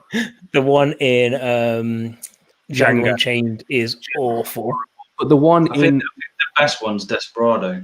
The one in Yes, the one in straight up. The one Nick, you got that. Just so unbelievably unnecessary. Like, and it's kind of like an iconic scene from Pulp Fiction, but it's just unbelievably unnecessary. And it pisses For me, that is it just him working at a Foot Locker by any chance? No, it's literally it's basically the same as getting in a taxi and saying, "I'm not racist. I've got black friends." Yes, and he just uses the N word comes out of his mouth so many times. Even I'm not saying it. If I'm not saying it, it shouldn't be said. I've had this conversation with someone recently about Tarantino's overuse of the N word, and the more I think about it, the more it really bothers me. because it does just feel like he almost writes his own license to it, and it really, really annoys me. Like, if you're going to use it for kind of like historical accuracy, maybe in like Django when it is used as every other word, maybe. But even then, do you need to put it in? Even then, it's overly used massively. So when Django came out, it was talked about how like it was like the most uses ever in a film. And it's a case of you go, yes, but do you need it? Like, do you feel the use of that term is actually beneficial to the movie? Because I think it was in Django, if you consider it as all around plantations. Yeah, but what I'm saying is, if you're going to use it for like historical accuracy, fair enough. But even the over, I mean, in Django, it's mad how many times that word's used. But like, it just feels like he like you said, like I've got black friends, so I can say it. It feels like he writes his own license to it, and then he just like goes to town on it like whenever he can, and it just really, really pisses me off. If I'm being honest, it just really annoys me. I do like him in Dusk Till Dawn. Dusk Till Dawn was one of those films. You waited for that. Timing is always that's been waiting on it. Well, I liked Dusk Till Dawn. The nutcase in Dusk Till Dawn, yeah. Dusk Till Dawn, I remember the first time I ever watched that film, and I thought it was just a kind of like family kidnap drama, and I was like, "Oh, this is real weird. Like, it's taking this kind of dark for the road," and then all of a sudden it turns halfway through, and I was like, "What the fuck has just happened?" I said, "What the fuck has just happened?" when Salma Hayek started dancing. Something happened. The main takeaway that I get from Dusk Till Dawn, and I still think of it now, is like, why the hell George Clooney had that tattoo? Well, like, the flames on the neck, the whole tribal thing that he had going on. That's training that did. Yeah. We've seen shit tribal tattoos ever since that day. Yeah. Look, Nick got his then. Like, I'm like, when I saw it, I'm like, it was about 5 when it happened. I was like, it's George Clooney. Like, it's the most uncharacteristic thing that George Clooney could ever do is get like an all over tribal tattoo. And that's why I remember ER anymore. Well, I remember my friend telling me about from Dusk Till Dawn, and he told me who was in it, and I was like, in that twat from that doctor's program. He's like, yeah, but he's nothing like it. He's great. I went, oh, I'll give it a watch. He lent me the video VHS for our friends across the pond. So yeah, lent me the video, and it was fucking amazing. And I didn't pause it. I rewound a few times. You wore the tape. Yeah, Barry, the like a virgin explanation at the cafe at the beginning of Reservoir Dogs as well. Like that is another example of Tarantino's Tarantino playing himself, like being in his own movies, like completely unnecessarily. It's just shite. It's like he just doesn't need to do it. He just doesn't. I know he has, and there's nothing we can do about it now. But he just needs to fucking stop. It's okay. Uncommon He's got sense. like one film left. Yeah, go on. One film left. He's got like one film left, he said, and then he's done. He said he's going to do like 9 films or whatever it was, and then he's done. And then we could all be like, "Oh, great, well done, Tarantino. You had like a 50% hit rate." I don't think he will, because his last movie was fucking terrible. You don't think he'll do another film? No, I think he will. I don't think he will stick to 10. I think he'll do more. I think he wants to do it, but he'll just sit there and be bored as fuck and write something really good and then come back. What he'll do is he'll do the classic Tarantino thing of he'll do Kill Bill Part 2 and be like, "Oh no, that technically isn't a film because it's a second part." And then he'll do like something else and be like, "Oh, like that Star Trek movie," and be like, "Oh, technically that was a studio film, so it's not my film." And he'll keep doing that until eventually, like one day, he's going to have to put his own movie out. And then we can be like, "Tarantino, we can hold you to that. That's your one film, and you're done." Well, I was saying on this podcast when I was saying on this I was saying on this channel a few weeks back that Reservoir Dogs was like a follow-on to Natural Born Killers.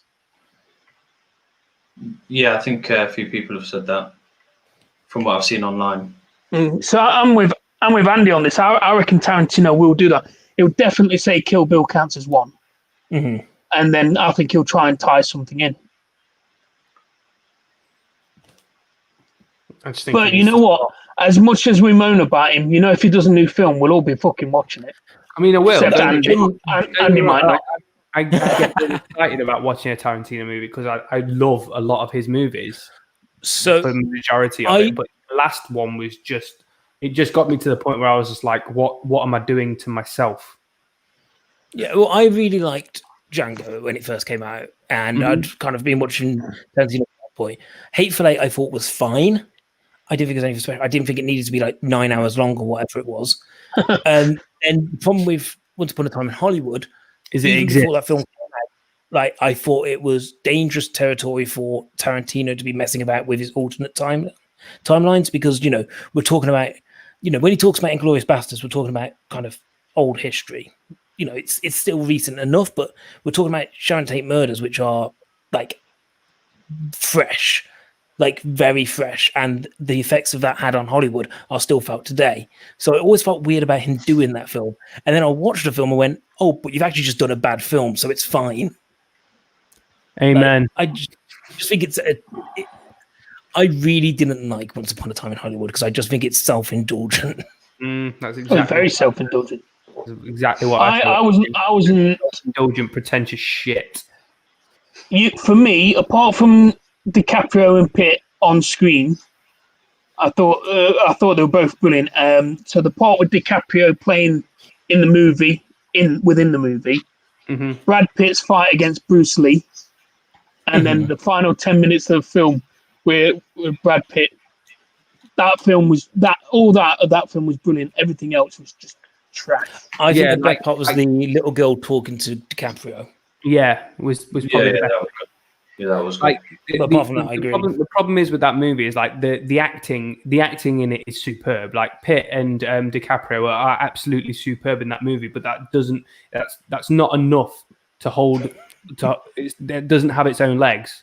It's not enough to hold that movie up because the rest of it, just because you've got good acting, doesn't excuse the fact that like you have no plot at all up until like the last maybe 15 minutes of the movie when Tarantino kind of flexes his kind of like Tarantino style, changes everything, fucks everything up and goes all crazy. That's what you expect, but the rest of it is just boring bullshit. My point is that I don't think it needed to be set at the time frame it was. No, it never had to be set in the time. Me and Caboose might need to just get like two podiums either side and like have some kind of like presidential debate. He's ready to kick off. I understand why people like it. Caboose has already wrecked me for this. Like he knows that we could throw hands at this one. Like I understand why people liked it, but I just thought it was garbage. Just before you battle Caboose with this, Cooper Groove is actually Kill Bill. Yeah, I've seen Kill Bill. I've seen Kill Bill. I'm just reading the comments from Caboose, making me fucking piss here. So funny. I feel masterpieces are such a stretch. It's the next one. The next one's got me. Yeah. The next one from Caboose.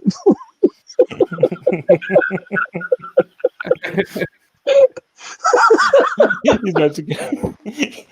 About to go old macho man. Oh yeah. It's fucking rip the jeans off.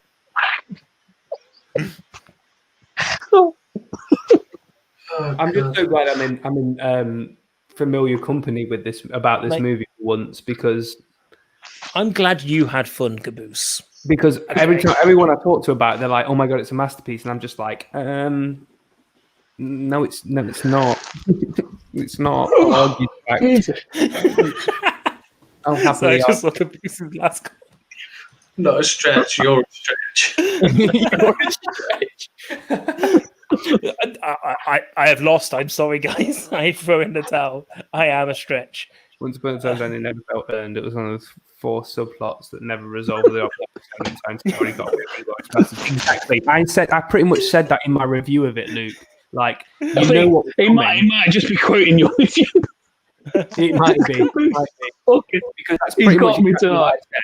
That's pretty much exactly what I said. Is that shit goes nowhere, and then they end up changing the ending anyway. Some like they've already done in the past, and it's like, What's the what new are you bringing to the table? Nothing. Fuck off.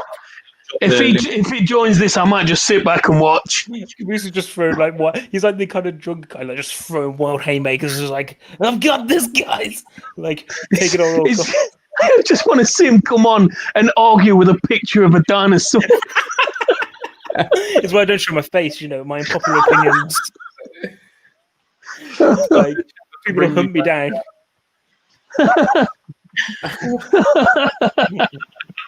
There's only one way to bring us down. Just unsubscribe and we'll drop below 1K. Damn it!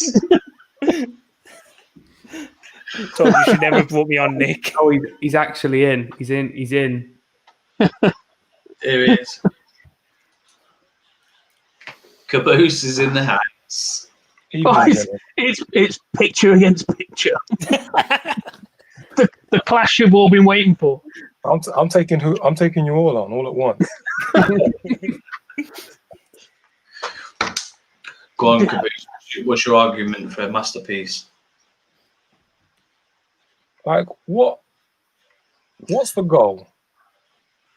Like how do we going to define masterpiece?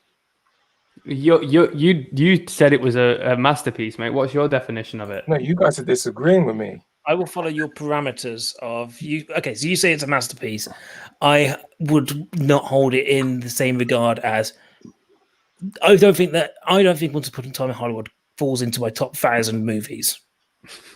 Like that's how much I feel that like if you look at like the greatest movies ever made. I don't think I've ever heard that saying before.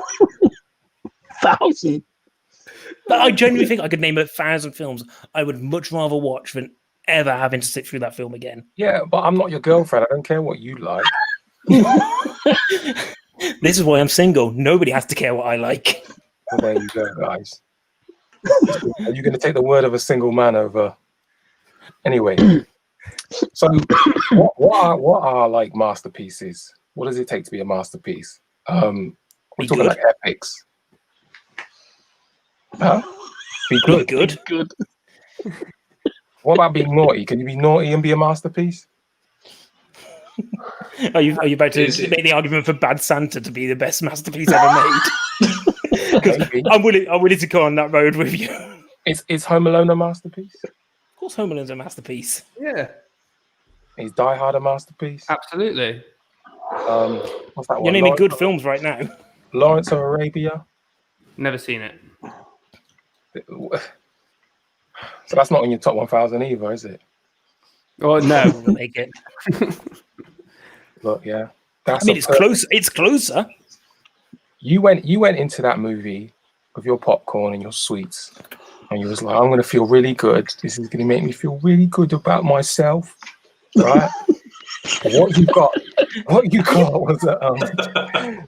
got was a schooling. You got a schooling in film history, the history and the future. I'm getting upset. You get upset. Sorry. I understand what you're doing. You're basically trying to say, I didn't understand the film, but you're still not explaining to me why the film was actually great. Like, All right. I don't get it. There's multiple reasons. One of them is this young lady, right? She had a pretty sickly death, and that's how the world remembers her, right? Absolutely. His gift to her was a whole new memory of like let's not remember her just as a headline. Let's give her a face. She walks. People criticize the film. She doesn't have much dialogue, but she's going through the film kind of like a ghost, because that's what she is to us. Like, let's be honest. And I didn't know the ending was coming. If you read the articles and stuff, and you want to go in there with other people's like opinions of it, then yeah, you're not going to enjoy yourself. But it's a beautiful homage to her, I would say. And it's the whole film's about like it's like a love letter to Hollywood, a love letter to filmmaking. I get the idea that the film is about the death of Hollywood, and it's the death of old Hollywood, like that golden era of Hollywood. No, it's not about Sharon Tate's murder changed Hollywood. No, like, it's not about that. Hollywood is. I think you're taking it too literally. It's like, in a ways, it's about Hollywood. In a ways, about the death of the '60s, but it's like the end of the '60s. But it's like it's quite a beautiful film and a heartfelt film. Like what's his name? DiCaprio's character, what he's going through. He went through like what who's that? Clint Eastwood. Is it Clint Eastwood? He went to Italy and he made films. Good, the Bad, and the Ugly, and all that. Spaghetti westerns. Yeah. So it's oh man. And no, I trust me, Caboose, I understand everything you're saying, and I can see everything you're saying in the film.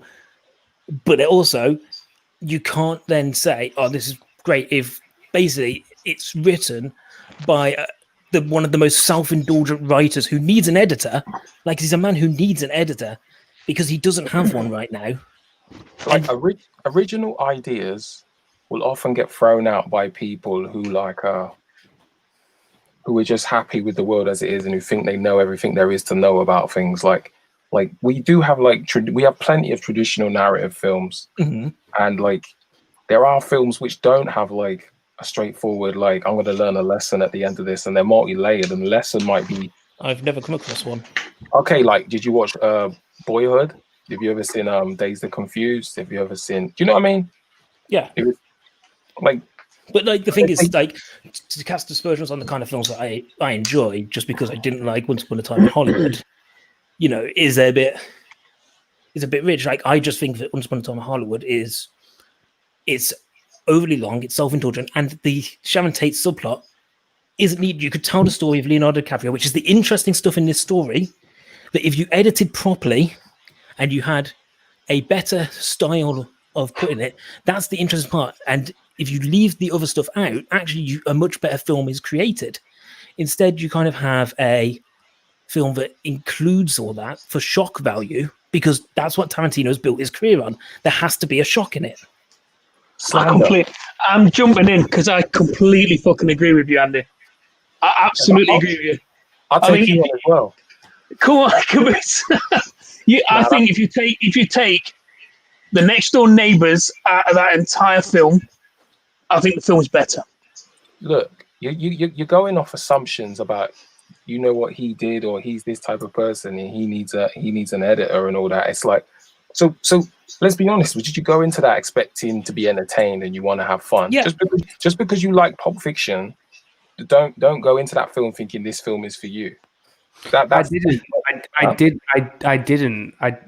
That wasn't what my perception of the film was going to be. Like I love Tarantino's movies. Like on the whole, like I find Tarantino's movies really quite enjoyable for multiple reasons. But I went into this movie not really expecting a lot because I hadn't read a lot about it. All I knew that the cast members about it, and I went in there kind of blind to it because I wanted to get it as fresh as I possibly can, as fresh as I could do.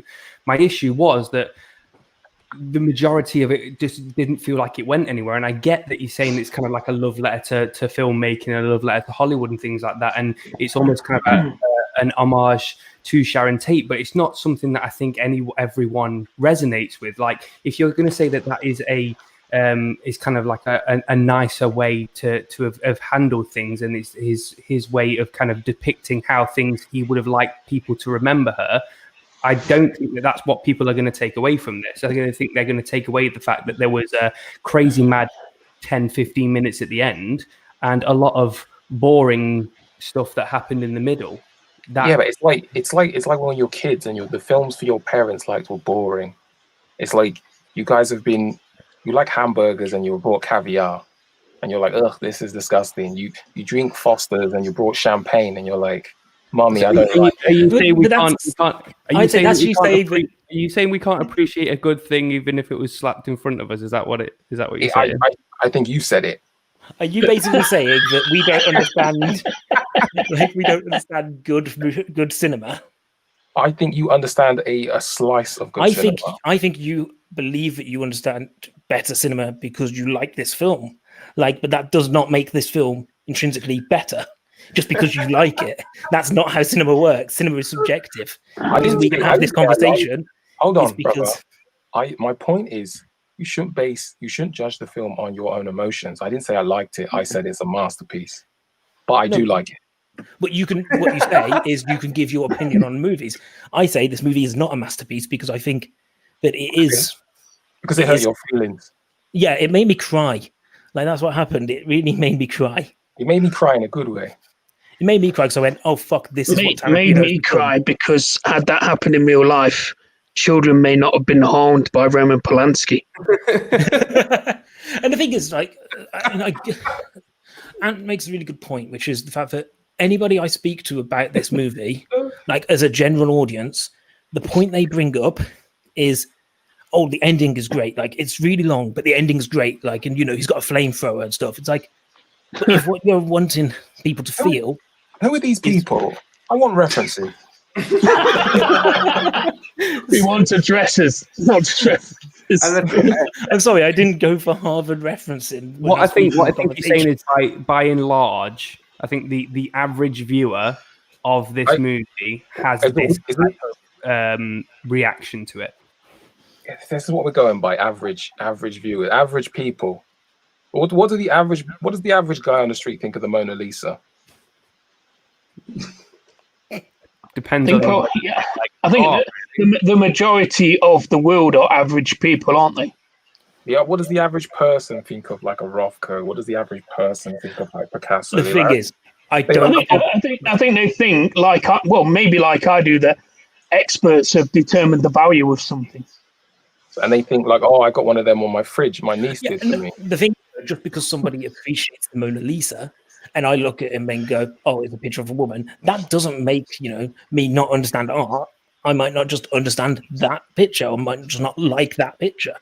I don't think the Mona Lisa is as good as Whistler's Mother, for example. Because it's the greatest picture that's ever made. If anyone remembers that. Because your taste buds can only handle hamburgers. They can only conceive bloody anime. So your argument for this being a masterpiece is that I don't understand. Precisely.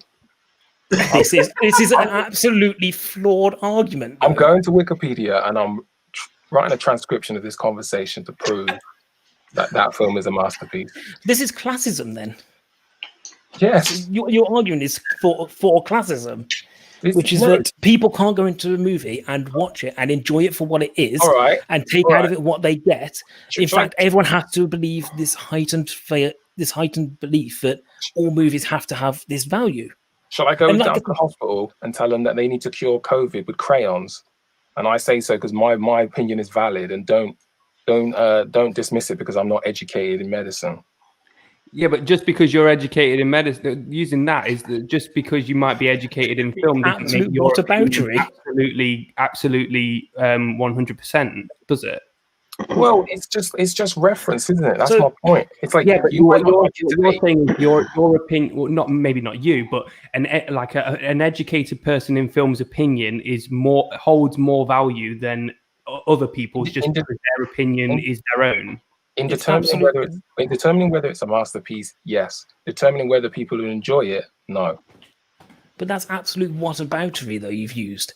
If I go to a hospital and say, "Oh, this is how you cure something," then I mustn't be able to. Like, that's not the argument we're making. We're talking about film here, and film is an entirely subjective medium. No, it's not. Yes, it is. No, yes, it is. No, I'm the ruler. Is. I'm the ruler, and I tell you. So you basically, what you've done is you've undermined your entire conversation here because what you're saying is that you are an arbiter of what is good and what is bad. No, your parents told you art is subjective, and you just believed them, right? But you need to go and do your own research. Art is not subjective. How can it not be? Why do you think that a film can get a 5-star rating? If it's not subjective, you're not allowed to have a personal opinion on anything. That's like taking away the freedom of speech. That's like dictatorship. I think you would. I think you in power would be a concerning thing. No, it would be a beautiful thing, just like that movie. But it's just your opinion of my rule. My rule might be like tainting people without experience of it your own. See, people criticize leaders and they'd be like, "Some people are going hungry." How do you know more people wouldn't be going hungry under my rule? It's a scary concept. So it's. I don't even know. You distracted me from a good point. I mean, I can't remember what I was going to say. I apologize. The art isn't the art isn't subjective. It is Something it is tells me that wasn't what he was about to say, Andy. No, but the thing is, it sounds like I'm trolling, but I'm dead serious. It's it's because like again like taste, like again, like enjoying something like a caviar or something like that is about references. But this is you saying that Once Upon a Time in Hollywood is caviar in this circumstance, which it isn't. Like Once Upon a Time in Hollywood is no. You're saying it's caviar. Okay, not everybody likes I'm caviar. saying Jurassic Park is caviar, and Once Upon a Time in Hollywood is hamburger. You just don't understand caviar. welcome to reverse. Thing is here there because you dictate whether you like or dislike something based upon your taste of said subject, whether that be food, whether that be art, whether that be cinema, whether that be socks or sandals. It doesn't matter. But that's not to say that one is that one's opinion of one thing holds more weight than another. Like you said, you don't think that film is subjective or art is subjective. I don't understand why you don't think that, because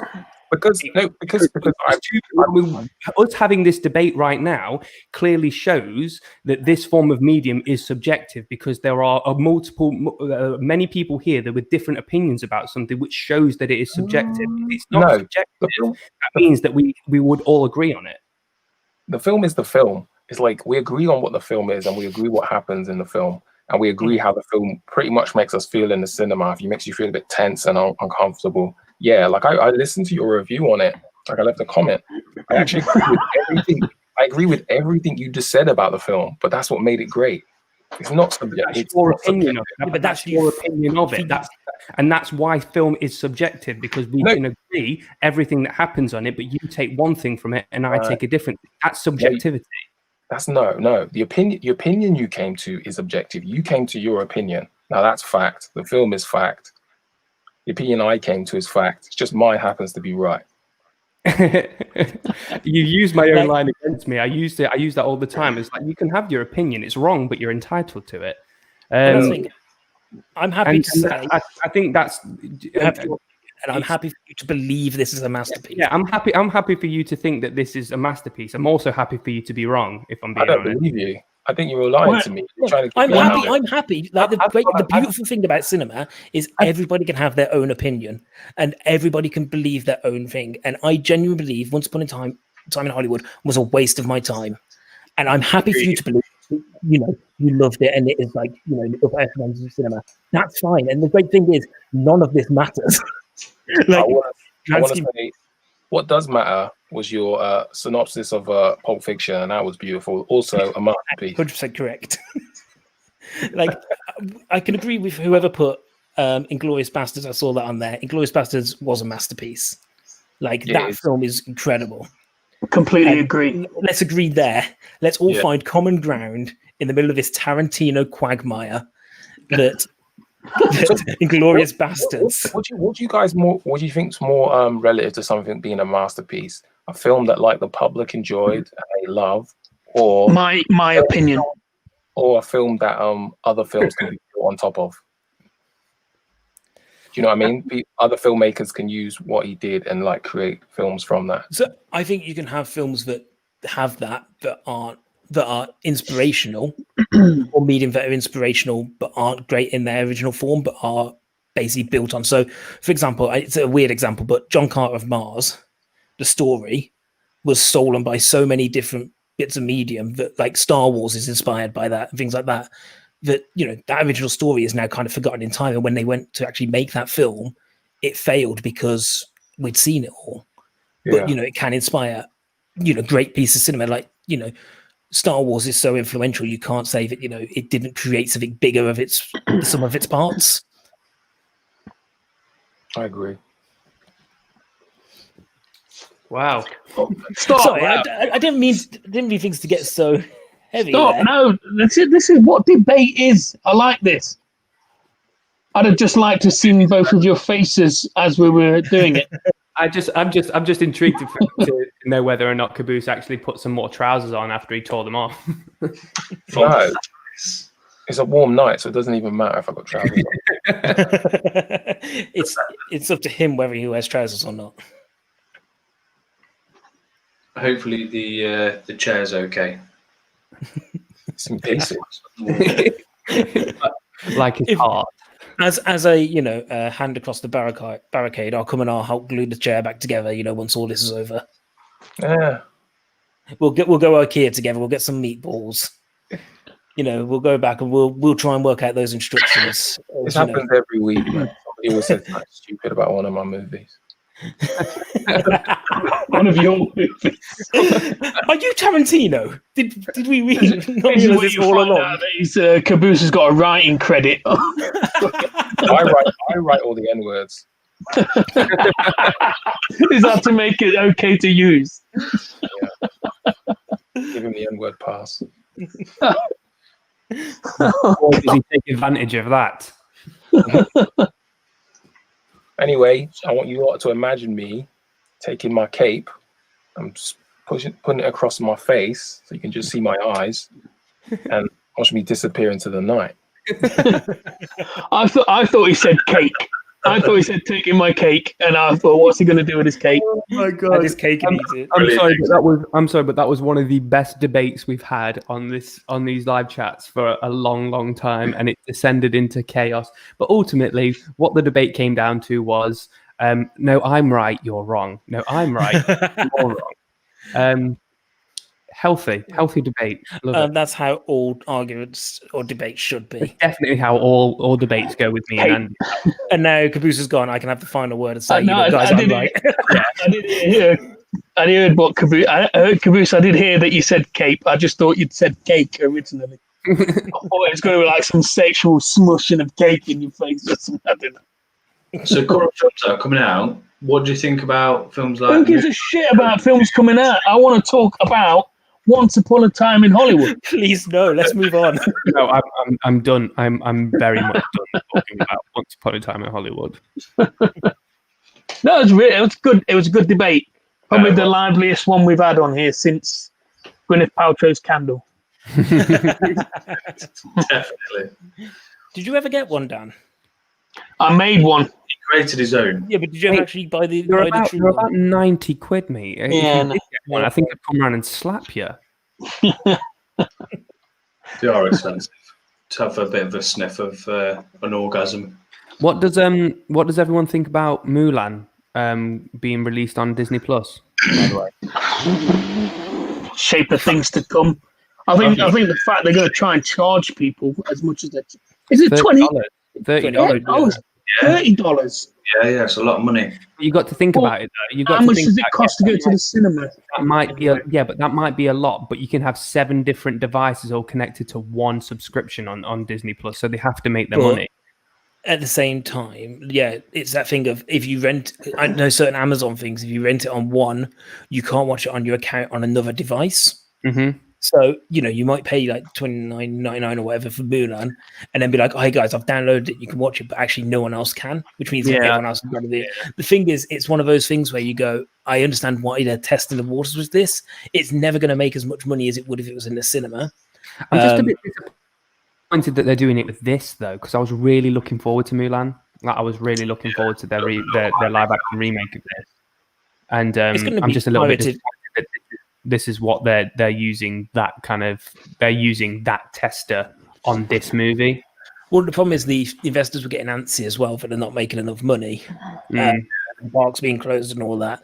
They've got to basically have a win, and this will be a good boost. Like, it will get an audience, and they're withholding it from certain markets. So I believe the Chinese market's not getting it yet, because if they can get it into the cinemas there, that could be a massive cash injection. But China's massive now, isn't it, in terms of cash? Yeah, their market's huge. And, it wasn't a cheap film. And it's one I'm really looking forward to be honest. Like, it's the live action remake I've been looking forward to. It's something I will be buying when it comes out. I will be buying it to watch it, because I've been looking forward to it coming out for a while now. So when I saw it, I was just like, oh, I just wish they would have trialed that money grab on a different movie. I suppose technically they did it with Lady and a Tramp. Yeah, no, they did, but that was already on there. You didn't have to buy that, did you? True. Dan, Yeah. Hillary's got them candles. Really? Yeah. What are they like? Funny. I think she really enjoyed them. We've covered this. We have covered this, that it doesn't smell anything like her vagina, right? Or The thing is, you would never know. I would know. No, because there's no way you would ever be able to find out whether it does smell like Gwyneth Paltrow, because she ain't going to let you within like 5 feet of her. Especially you. Because you're another human. Woman lets me within 5 feet of them. And it hasn't stopped you before. Twice. It didn't stop me twice, hence the 2 children.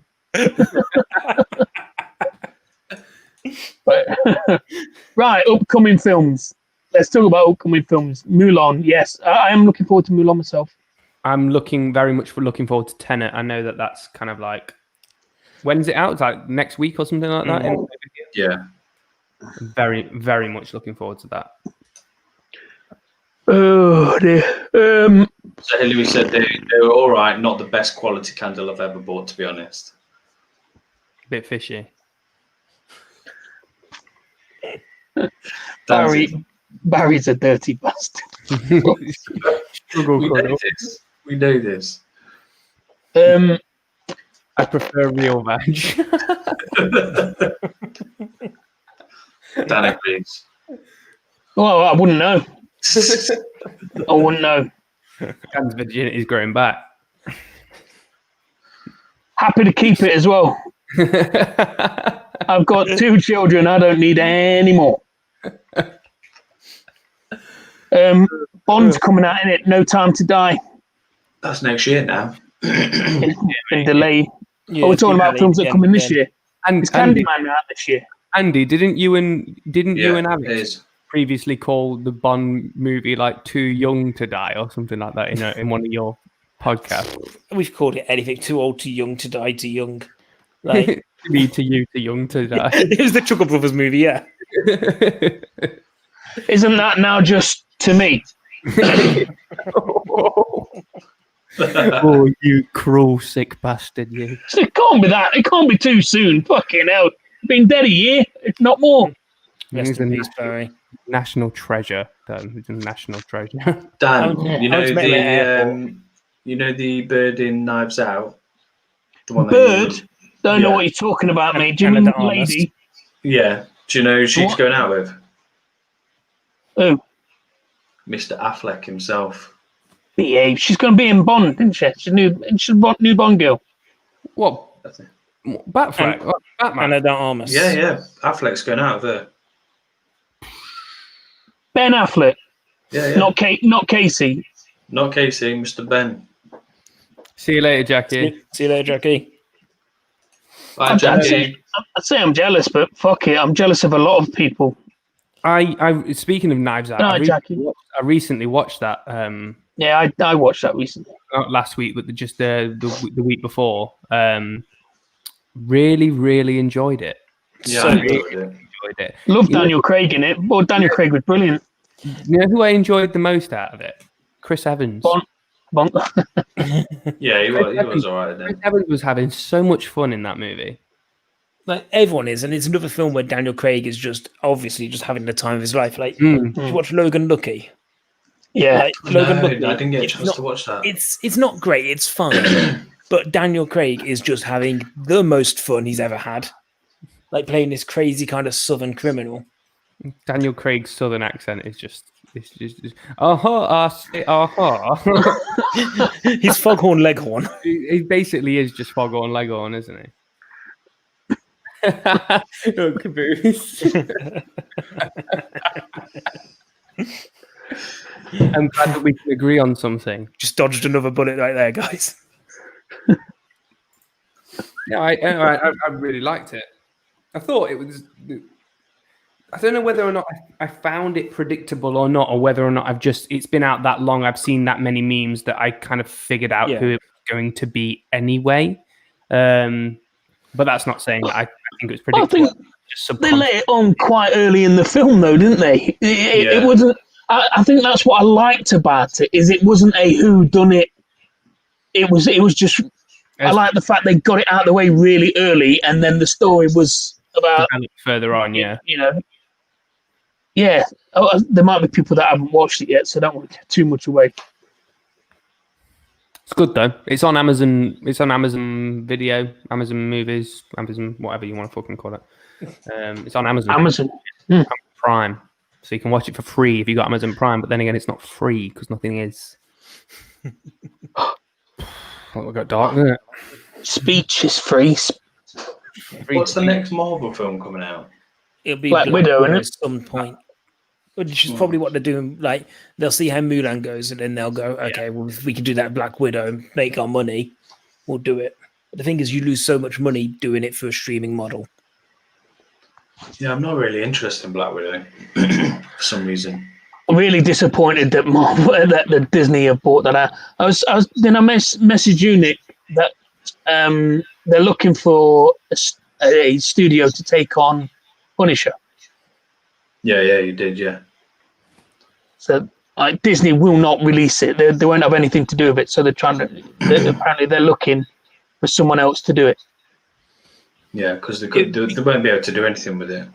Well, it'd be cool if they could do like a Marvel's Knights sort of thing, where you've got like, Punisher, Ghost Rider, Blade. I can't remember who else was in it, but like all kind of, they have their own solo things and then they team up. Like just be like another side studio. Who would you have playing Blade? I think that's a great trend. Yeah, Which I think he's a really good actor, and like Who's that? it's Mahershala Ali. Who is going to be Blade? I always wanted Michael J. White. He was just the perfect Blade for me. Because he's got all the martial arts skills and the voice. Wesley Snipes is the perfect Blade. Like you're not going to get a better Blade than Wesley Snipes, are you? Really? Let's be honest. Like you think of Blade, you just think of you think of Wesley Snipes. So like anything that you get that you enjoy, bonus at this point. Who's the bad lad? Who was the bad guy in the original Blade? It was Stephen Dorff or something like that. Yeah. I thought Do you know who did the main fight choreography in number 2? Huh? Do you know who did the main fight choreography in number 2? It was Donnie Yen. For Blade? Was it? Yeah, Blade 2 is great. Yeah. Blade 2 is Donnie Yen's in it. He's one of the... he's part of the team, but he did all the fight choreography in the film. Yeah. Like, shit, yeah. And Blade 2 is the ultimate style over substance film, and I am there for it. You got Perlman in there. Yes. Blade 2 is a masterpiece. I think it's probably in my top 1,000, I'll be honest. I've not seen 20th Century Women, but I'll check it out. Beautiful, boring film that he loves. I've not seen like a proper good film where it's sort of wowed me for a long time. Go to Netflix, load up Peanut Butter Falcon, and watch the film that made me bored in the cinema openly. Bore your eyes out. So we talk about this a lot, basically. Hudo, who I do the podcast with, is a cinema crier, and like he finds it really easy to cry at cinema. Like he does it all the time, and I don't. Like I don't kind of. Do you not even yawn? Really, like stifled, like. Like it's very rare for film to make me cry. And Peanut Butter Falcon, I remember I sat there and I kept trying to kind of not catch his eye as I sat next to him because there's just tears reaming down my face, and I was just like, I came out of it. I couldn't even talk about the film start off with because every time I thought about it, I started welling up again. I was like, fuck, I can't get through. How am I going to review this film? Nick, and I don't know how you lads feel, but I never used to give a shit. I could watch really, really deep, meaningful scenes in a film and not give a shit. But the moment I've got kids, if I saw someone stub a toe, I was crying. I mean, I would cry. Yeah, I think anything with like kids and stuff now is a bit more. Yeah. I would cry at a film anyway. Like I wouldn't say I'm a cinema crier. I think I've cried more recently. I've cried more, but we cried with laughter at Aquaman. Me, He cried that time he went after my popcorn and got a secret surprise inside it. I cried in Endgame, Andy. Like you were there, you know. But that You cried at Endgame. there was and it was not even the thing you think of. It was it was a throwaway line. Was it not the "I'll turn" line that made me cry? It was America's bum cheeks. No, you know what it was? I'll tell you what it was. All it was. I could do this all day. So it's after the funeral. Yeah, I know. Oh yeah. It's Happy Hogan is sat there with Tony Stark's daughter, and he says, "What do you want?" And she says, "Cheeseburgers." And he says, "Oh yeah, your dad used to love cheeseburgers. I'll get you all the cheeseburgers you want." That made me cry. I think if someone said to me, "I'll get you all the cheeseburgers you want," I would cry not only with pleasure but also the pain of the IBS fucking flare up that come with it. No, but I agree with you. Like what it is because it involves a child, and I think you look at things very, very differently from a perspective of a parent. No, when 100%. you become a parent, because it involves a child, like anything that's sad that involves children now makes me cry. And I 100% think so. Peanut Butter Falcon, the lead actor is a guy called Zach Gottsagen who has Down syndrome, and my cousin has Down syndrome. So the things that he is talking about and experiences that he has are very relative for kind of what I've seen, and I genuinely think that's what got me. Like, so having that kind of personal thing where it kind of pulls on a heartstring, that like is so close to me. It literally it ruined me. And I was there like texting my mom just like, "You've got to see this film." I mean, like I bawled my eyes out at Star is Born. Like, so my eyes out. Well, when God started singing. Mate, don't seriously. I was in pieces watching that movie. So Alex went on his own to watch the IMAX version. I was a wreck, mate. Seriously, I was a wreck. They put it on in IMAX last year at some point. Like after it'd been out, they put it back into cinemas in IMAX. And Alex had the night off, so he went to it on his own. And apparently, he sat in the middle of the IMAX cinema, dead center, a load of people around him.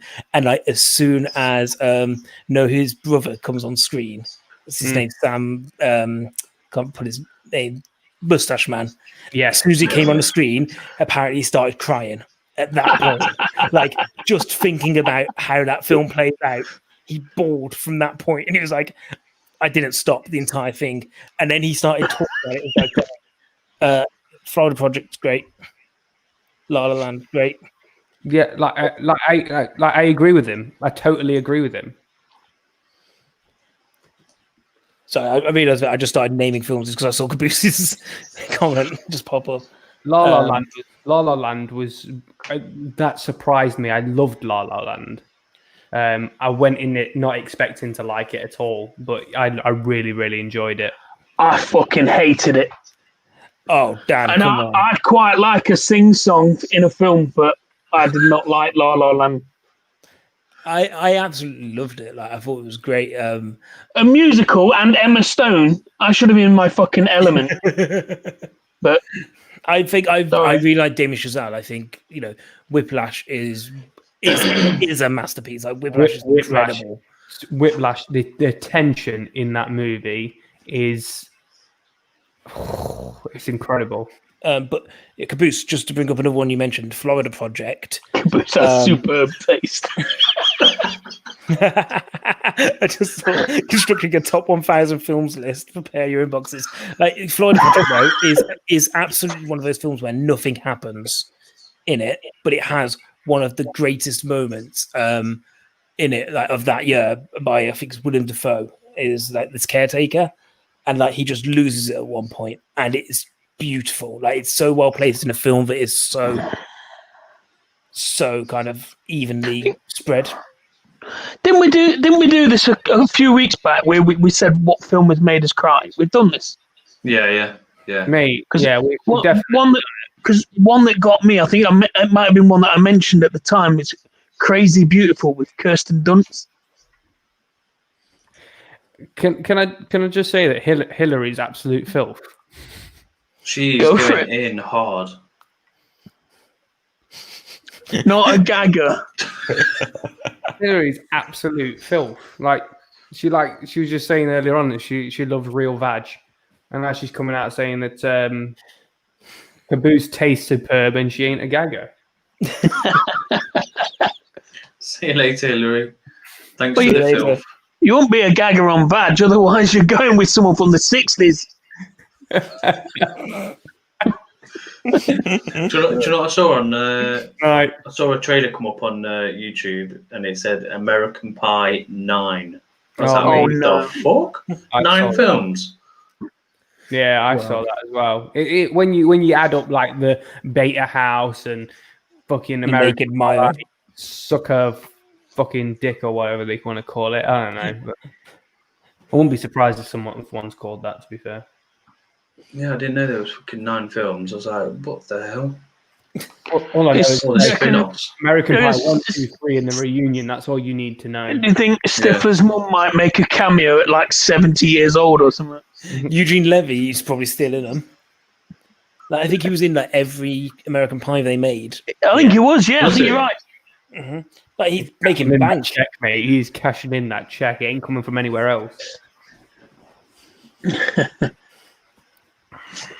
Yeah, I love part 2's my favourite. Dildo. Yeah.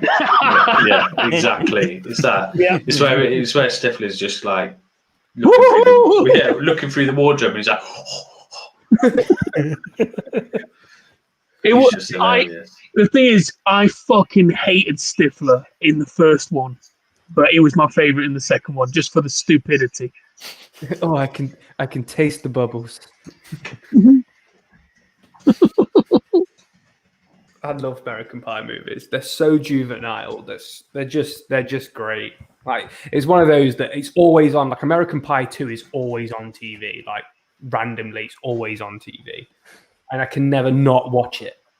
I know exactly what's going to be said. I know what's coming because I've seen it that many bloody times. But I can't stop watching it. Who's, you know, Mina Savari's in that film. Who played her boyfriend? Nova. As in Casanova. Yeah.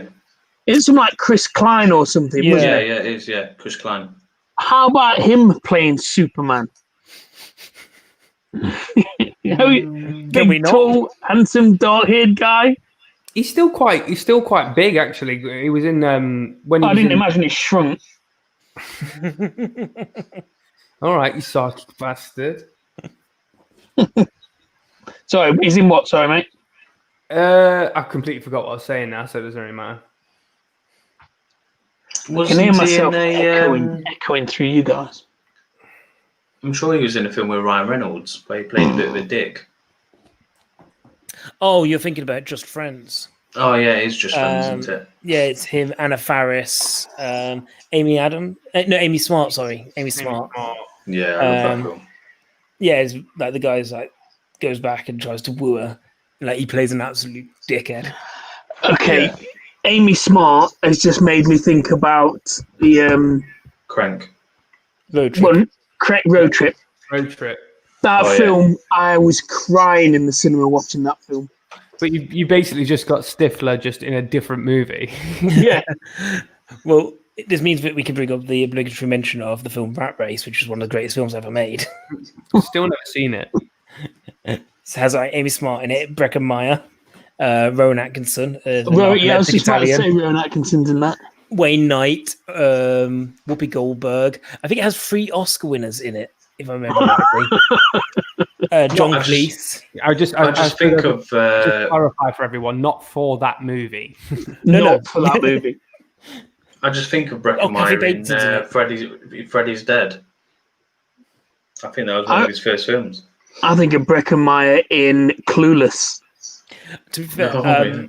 early when we were talking about someone's going with me and I was discussing like potential for the Justice League fix, his suggestion was Breckin Meyer for every role. Like he has some weird love for Breckin Meyer. I think Scott did a film with him in. It was called Stag Night, and it was a pile of shit. I've seen Stag Night. Yeah. Is that the one where they go on like a paintballing thing and they accidentally? So it's like a zombie experience and they accidentally kill someone. No. I'm pretty sure. You think of Rough Night? I don't know. They're on a train somewhere. It's a British movie anyway. I think it might be called Stag Do or Stag Night, but yeah, it's like they go on to like a zombie experience, and then one of the guys accidentally like actually kills one of these zombie actors, and then they just go around killing everyone. As you do. Well. Silence all witnesses. Yeah. Right, so I think it's almost midnight, so it's almost tomorrow. So I think we'll probably call it a night unless we've got anything else we want to go over. Yeah, I'm ready. Cool. I'm ready to go. We'll say thank you to Andy for thank you guys. jumping on and being one of our special guests tonight. Thanks. I want him to shave his head and come on with his. I want to see his face next time. Well, I'm going to see my parents tomorrow, so I guarantee that's not going to happen because she'll kill me. Say hello to your mum from me. I've not seen her since lockdown. How are the kids doing? Actually, too. Diane, you're a saint. You take that back. She is a saint. No, really appreciate it, guys. Thank you for letting me come on. Thank you, Caboose, for a fun, interesting time. Yes, thanks for that, for Caboose. That was an interesting debate. Yeah, definitely. Thanks for being really fundamentally wrong about film. Yes. Yes. Joke. And also check out my podcast if you want. Yeah. Oh, yeah. Take this time to do a cheap plug there, and they go on. Crack on. Yeah, go anywhere you find your podcast, search Dinosaur Man, and the logo will appear, and just subscribe and listen. We talk about movies sometimes, and sometimes I'm almost as wrong in all my opinions. I think you must. I think it's a must that you mention Caboose in your next episode. Just I'll bring him on one day. Yeah, do it. Caboose has just put on. He got a zombie experience for Christmas once. I did a zombie experience for my brother-in-law's stag do, and it was fucking brilliant. So I would recommend it. You didn't kill them, did you? And then make a movie out of it? No, but I did shoot one. I shot one of them straight in the face. He scared me. You were told not to aim for the face, but he scared me. There you go. Look, Barry's listening to you, and he said it's a great podcast, well worth listening. So you're getting some fans out of this, Andy. Well done for making 1,000, guys. Yes, yeah. Thanks, mate. Next, I was just about to mention. Obviously, we have, like you said, hit 1,000 subscribers, so we will be making a video just thanking everyone, and that will be coming out soon. So we're gonna bake a cake, and the video is just gonna be me eating it naked. Oh, you're gonna get to 2,000 in no time. You definitely want to tune into that one. It's gonna be very similar to that scene in Matilda.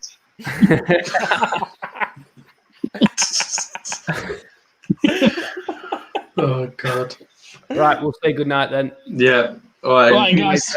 Thanks very much. All the best. See you guys. Thank you. Bye-bye. Bye.